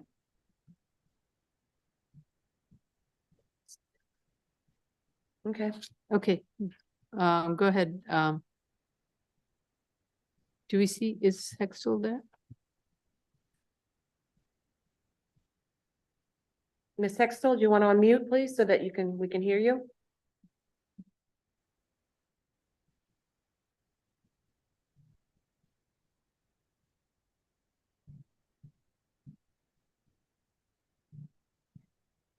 Ms. Hextall, you have the ability to speak and testify for 3 minutes. Please unmute and begin your testimony.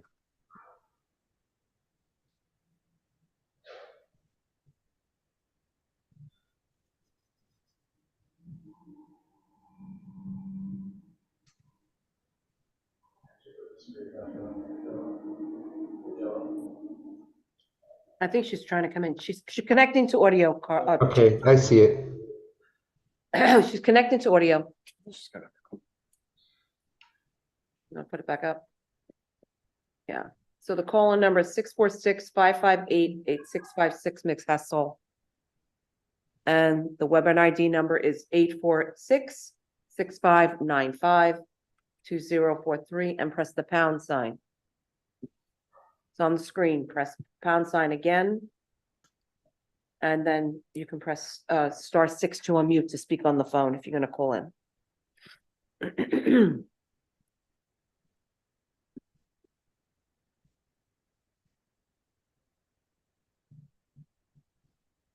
Ms. Hextall? We'll wait as you try to dial in on your phone to testify.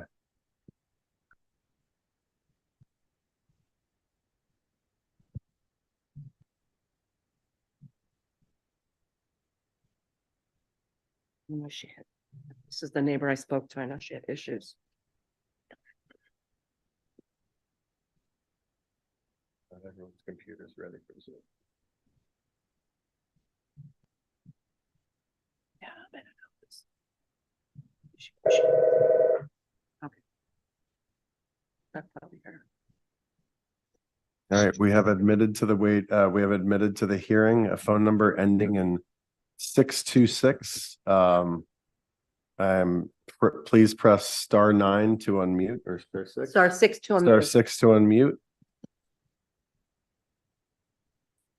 Okay, phone number ending in 626. If you would please identify yourself. Sherry Hextall. Okay, great. Thank you for joining us. You have Yes, thank you. We can hear you now. Thank you. Hi, good afternoon, panel. I am glad to see that you guys are seeing what I've been seeing for the past 7 years. It appears that they only do stuff to get past a hurdle. This place is never maintained, it's never broom clean. Flags are still flying as of Sunday. My car is being damaged by the cars being let out on the Dosha side and dried on the curb. I'm not clear as to whether the cars are supposed to be dried on the curb.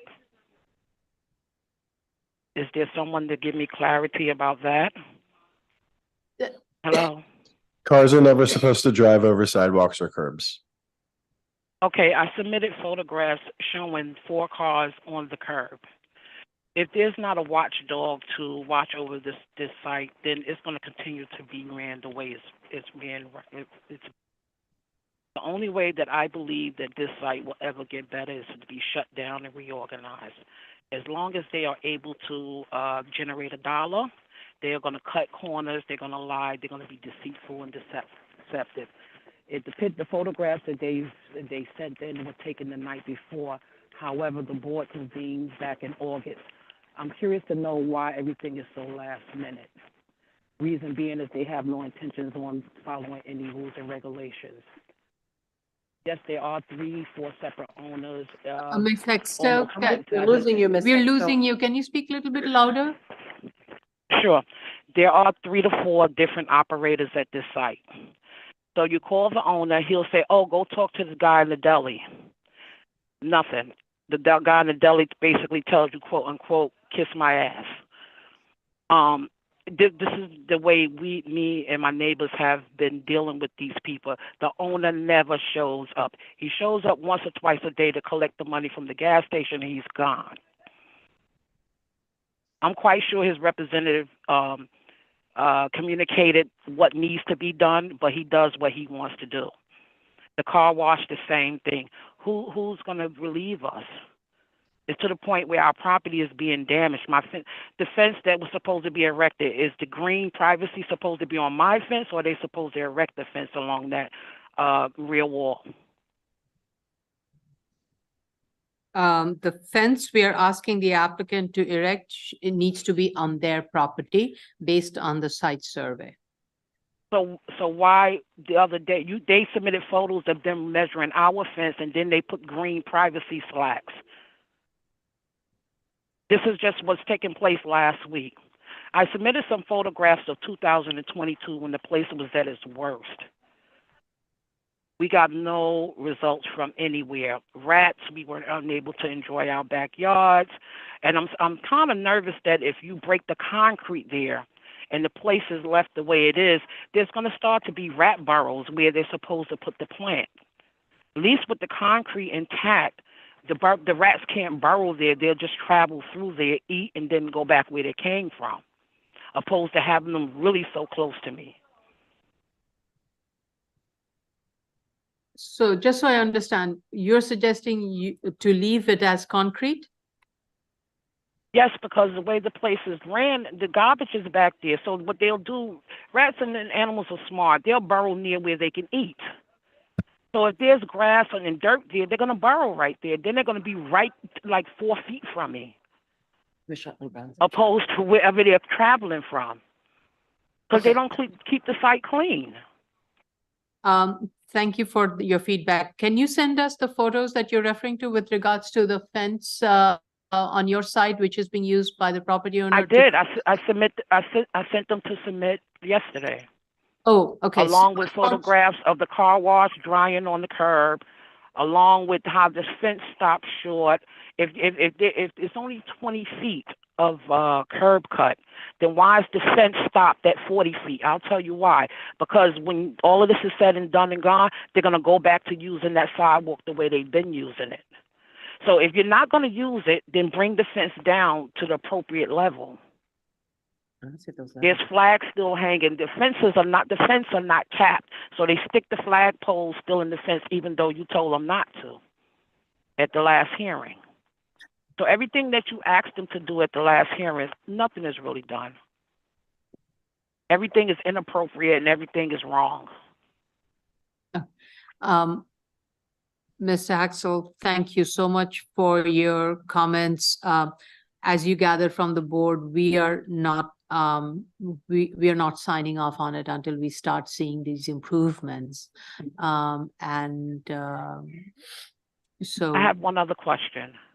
How long will they be allowed to exist in this manner? At what point do we say, turn off the lights? Well, the applicant has to meet all the prior conditions. And should the applicant meet that, then we can discuss the next step. If they fail, then that's another step to be discussed. So, and I'm trying to figure out how long do one get to continue to operate the way they are. Does it go on forever, and we just keep on having meetings and hearings? Ms. Haxel, we hear your concern, and we do understand the issues that you have raised. And at this point, the board is ensuring that the applicant is here, and we are going to make sure that the property owner listens to it and the operators, that they keep the site in compliance, because as our council stated, the board in the past has denied extension of term for projects that have been not complying with prior board grants. And if this applicant is given an opportunity, if they fail, then it is something that the board may have to consider, but we want to give them a chance to correct the wrong. And Ms. Hextall, to answer your question, they're not allowed to operate the site out of compliance with the board's terms and conditions. Right. So they have. But they are.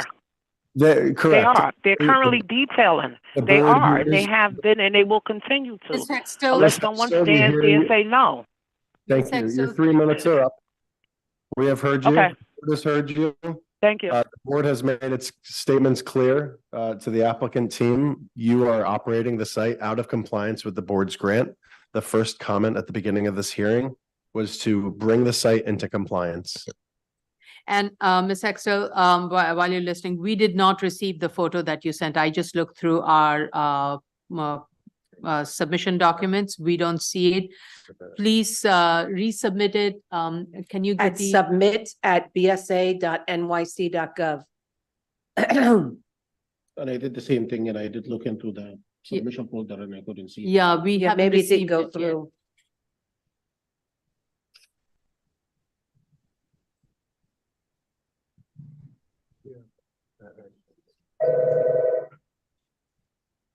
Okay.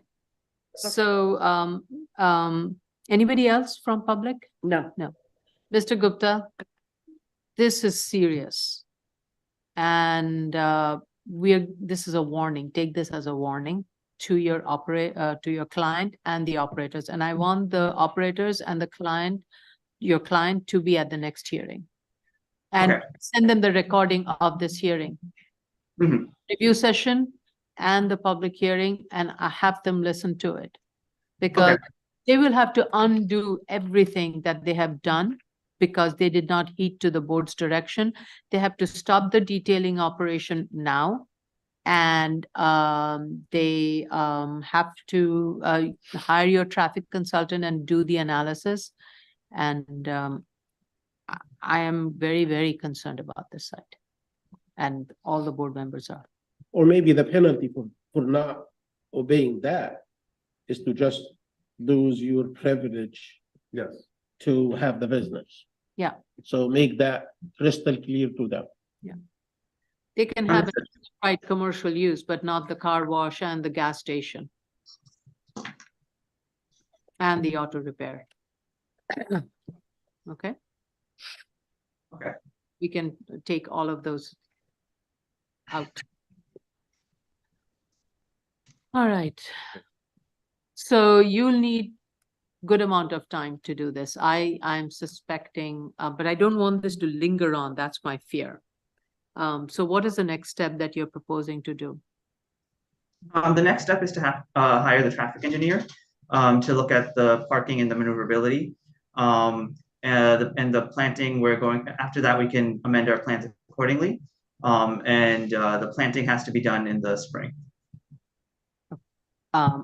And I think my concern is, I understand Ms. Hexel's concern about replacing the concrete with planting. That will become a perfect place for rodent. But I am also afraid to leave it in the state that is there, because right now it looks nicely cleaned up. Before that, it was a dumping ground. So you were not even using it for your cars, all the auto vehicles waiting for repair to be stored there. It was being used as a dumping ground. So you lost the right for both. You not only cannot use it as an storage of vehicles for your employee or for auto repair, because you proved to be not able to do so. Because nobody was monitoring it, you lost your right to provide parking there. Therefore, you have to provide planting or keep it absolutely free and clear. How can that be done? Because you do not have a good operational plan. So if you are going to provide any planting, it has to be free of rodent. And you had proposed something where you had cedar bed and kind of trees that do not attract rodents. And it has to be of a completely different type. Because you're losing your privileges that were given to you. I'm just telling your client, warning your client. With each step of not meeting it, they're losing their rights. Okay, so we'll propose something that is poisonous to pests. And we won't plant anything until the board approves it. We'll just create the planting bed. Yes, do not do so yet until we approve. Yeah. But you have to keep that space completely clear. And every time you submit documents, I want an updated photo of what's going on the site. Okay. Signage, you forgot to mention signage. Signage is the easiest one. Removing the graffiti is the easiest one. So clean up the site, clean up the signage, clean up the graffiti. Ms. Hextall, you've had 3 minutes to testify. If you have additional comments, please forward them to submit@bsa.nyc.gov. Thank you.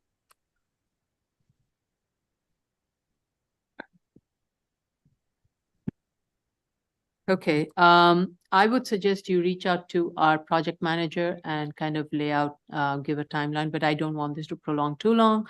So I would like a January, end of January hearing where by that time you would have had your traffic consultant. They would have given you some initial thoughts and suggestions, and you can propose those initial thoughts and suggestions. In the meantime, you can use this opportunity to clean up, remove the graffiti, clean up the site and the signage. And remove the detailing. Yeah, so Diwaka, I'm sorry, Mr. Gupta, I apologize. So for the January 2022 hearing, your submission will be due by January 4th. We need to let us know, but. Yeah, if you need, we can move it to first hearing in February. That's an alternative. Yeah, which would be the 12th, 13th. But I don't want this to drag on too Yeah. long because I do not want this operator to be operating in delinquent manner. That's affecting that neighbor. That is affecting the neighborhood. Okay, so yeah, we'll do January 4th submission date, January 22nd hearing, and if we need additional time, then we will let you know. Okay, all right. And please have your client be present at the next hearing. Yes. Operators and the property owner.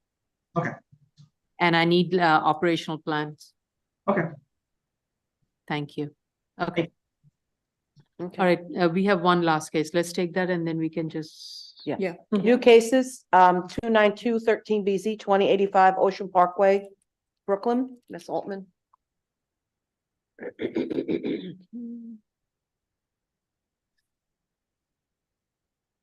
Are there others with you, Ms. Altman? I see. Mr. Santos. John Field should be with me as well.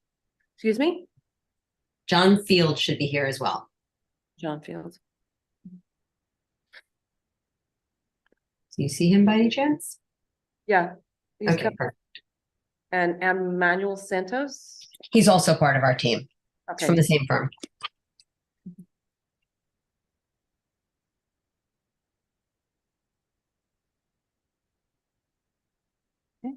John's here.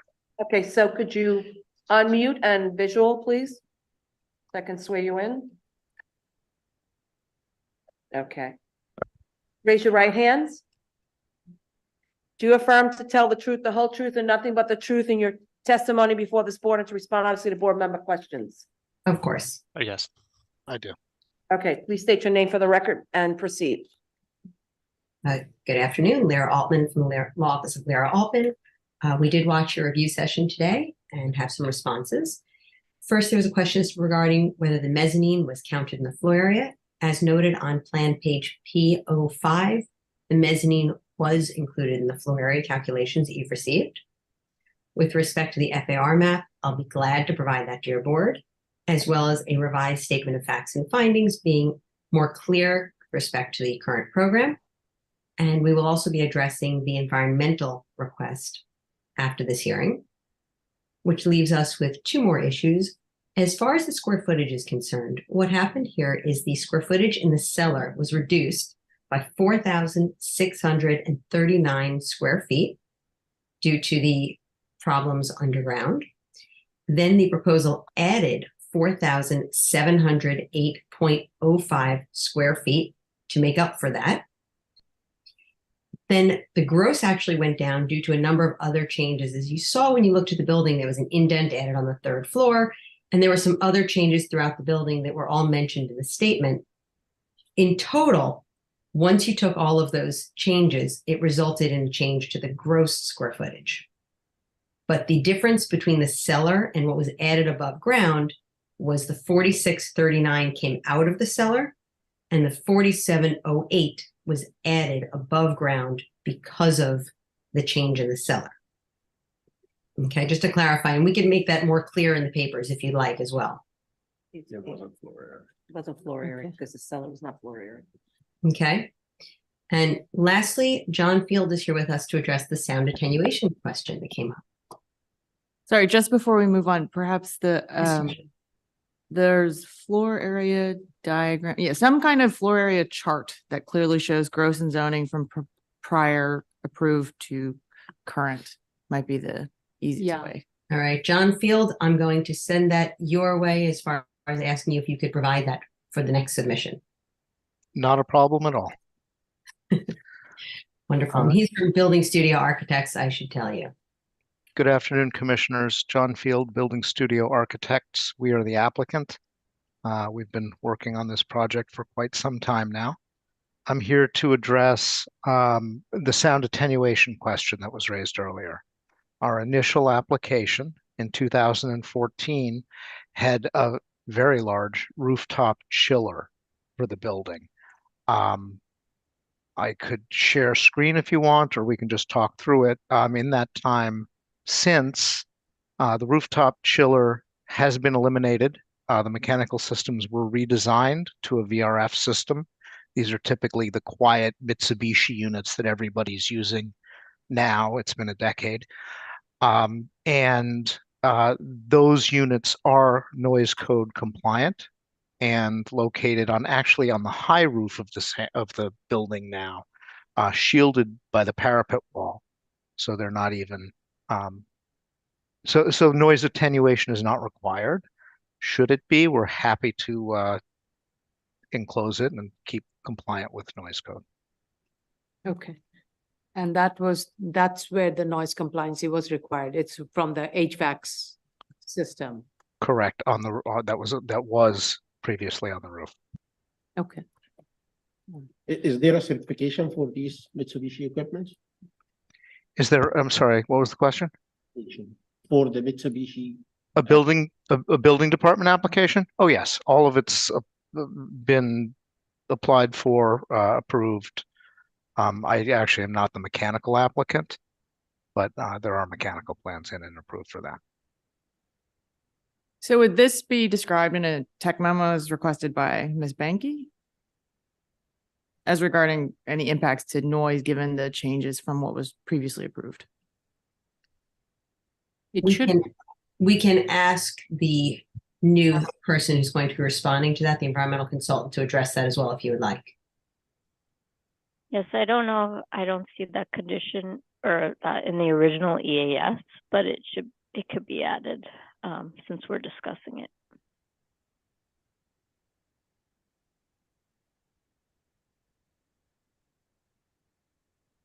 Okay.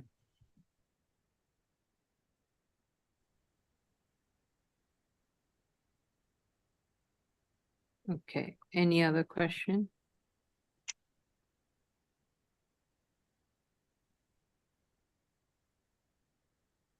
Okay. Let's go to the public.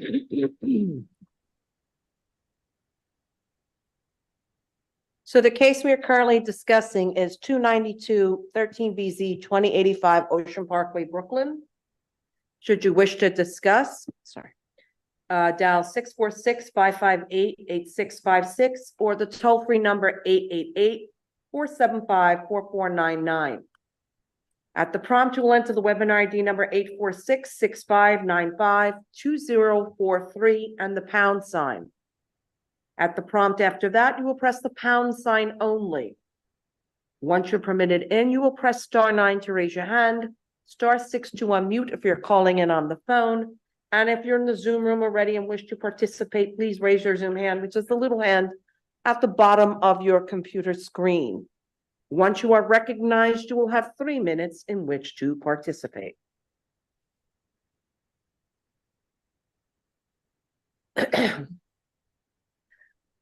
Excuse me.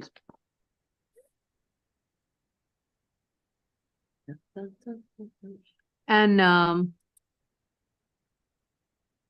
did the programmatic, where is the kitchen in this? Sorry, where is the kitchen in this facility? Is it in the cellar? Kitchen was actually this kitchen that had formerly was removed from the program. There is a kitchen now on the 3rd floor. There's a kitchen now on the 3rd floor. Oh, why am I having difficulty?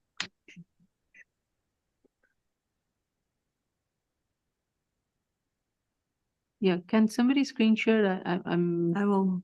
Let me just. Are you going? So This is on page, sorry. 14. Is where it shows. I got there. That helps anybody. Yeah, I'm sorry. So this is a warming kitchen?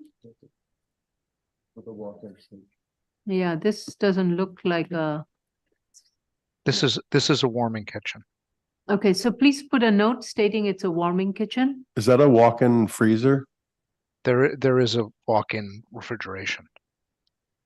Is that typical of a warming kitchen? Well, it is for storage. It's something that there's no food prep on site, but Okay, I think the board may be interested in notes to that effect being added on that page of the plans and conditions as well, that there be no commercial catering, warming, no. Yeah, food. so Commercial catering. warming pantry only. Understood. It's about 700 square feet, the kitchen. We'll have that note added. Warming kitchen only, no commercial catering. right, add a note. Commissioner Sheta just noted that it's about 700 square feet. Is that typical of the size of warming kitchens that the board sees? It varies depending on the size of the congregation. We have seen 300 square foot to, yeah. Yeah, I'm scaling from the drawings and it sounds like it's about 35 by maybe 20.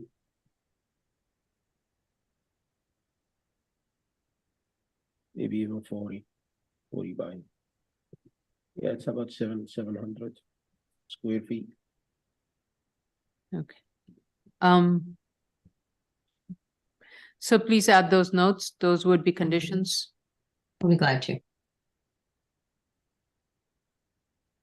I'm trying to see the roof plan where the chillers are. Okay, I see the. Okay, Page So- 16. if that's right, up. page 16. And in the former proposal, the 2014 proposal, the Mhm. roof chiller was actually located on what we have labeled where we have clerestory roof. Yeah, So that's a lower roof than the sanctuary. okay.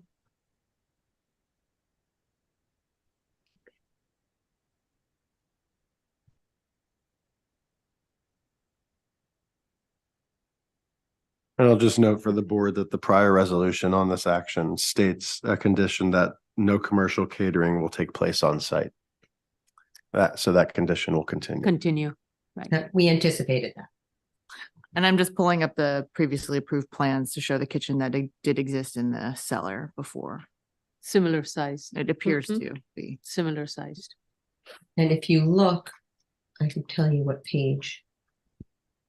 Show you the chiller. The chiller is on 14. page Here's 14? one- It's right- A104 is what shows it on the previously approved. Go back up a couple. There you go. Yeah, There it is. okay. A104 and A105. It's also on A104, which is where the note is, I believe, regarding there it is. The acoustical panel note is right there. Okay, all right. All right.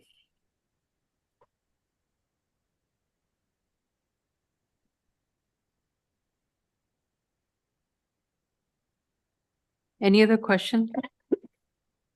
Let's go to the public. I thought we did, but Oh, we did? Mhm. We did. Okay, I'm sorry then. I got nervous there a second, so. I have to say, I have gone by this site and the building does look nice. Thank you. It is a very respectable, stately looking structure. So I like that. I will say, Building Studio Architects does beautiful work, so it shouldn't be a surprise. Thank you, and thank the Board of Standards and Appeals for holding such high standards to design, because that was one of the tenets of this project from the very beginning. Yes, and sometimes, Oh, my God. you know, what we envision doesn't quite carry forward, but in this case, it has done so. And I think setting the building back in the way that's being done, it actually adds to that stature. Thank you. That unfortunate event that happened seemed to have played in your favor in the way it got redesigned. We agree. Just got a little bit smaller. Okay, I don't think, we need the tech memo, Tech right? memo, yeah. We next to need the pay- tech memo. What is the pay for? Yeah, the pay for it? Yeah. Oh, no. So unfortunately, we cannot close. We need the tech memo. So we have to keep it open. What is your timeline? How soon can you get all the information together? I just looked, the next submission date for the December 11th and 12th will be next week, which is too soon to realistically get an answer to the environmental. So if we could have the first week of January, that would give us 4 weeks to submit. And then it would give the board plenty of time to review our submission as well. Yeah, for January 8th, 9th, it would be December 12th, December 14th. That gives us plenty of time to make sure we have everything we need. And gives your board the time to review. Okay. All right. Okay, we will schedule this for first week of January, but let's say just because with all the holidays coming in, if there's any delay, please let our project manager know ASAP so that we can try to find a slot for this in the second January hearing. Okay. Absolutely. We do have almost everything ready, and I'm sure that Building Studio Architects will take care of the few minor requests today. And it's really just going to come down to the tech memo, how quickly we can get that. Okay. All right, great. Thank you. Thank you very much. Enjoy your lunch. Thank you, Good commissioners. to see you. Happy holidays. Happy holidays to all of you. Thank you. Happy holidays. This concludes the public hearing for November 14th, 2020.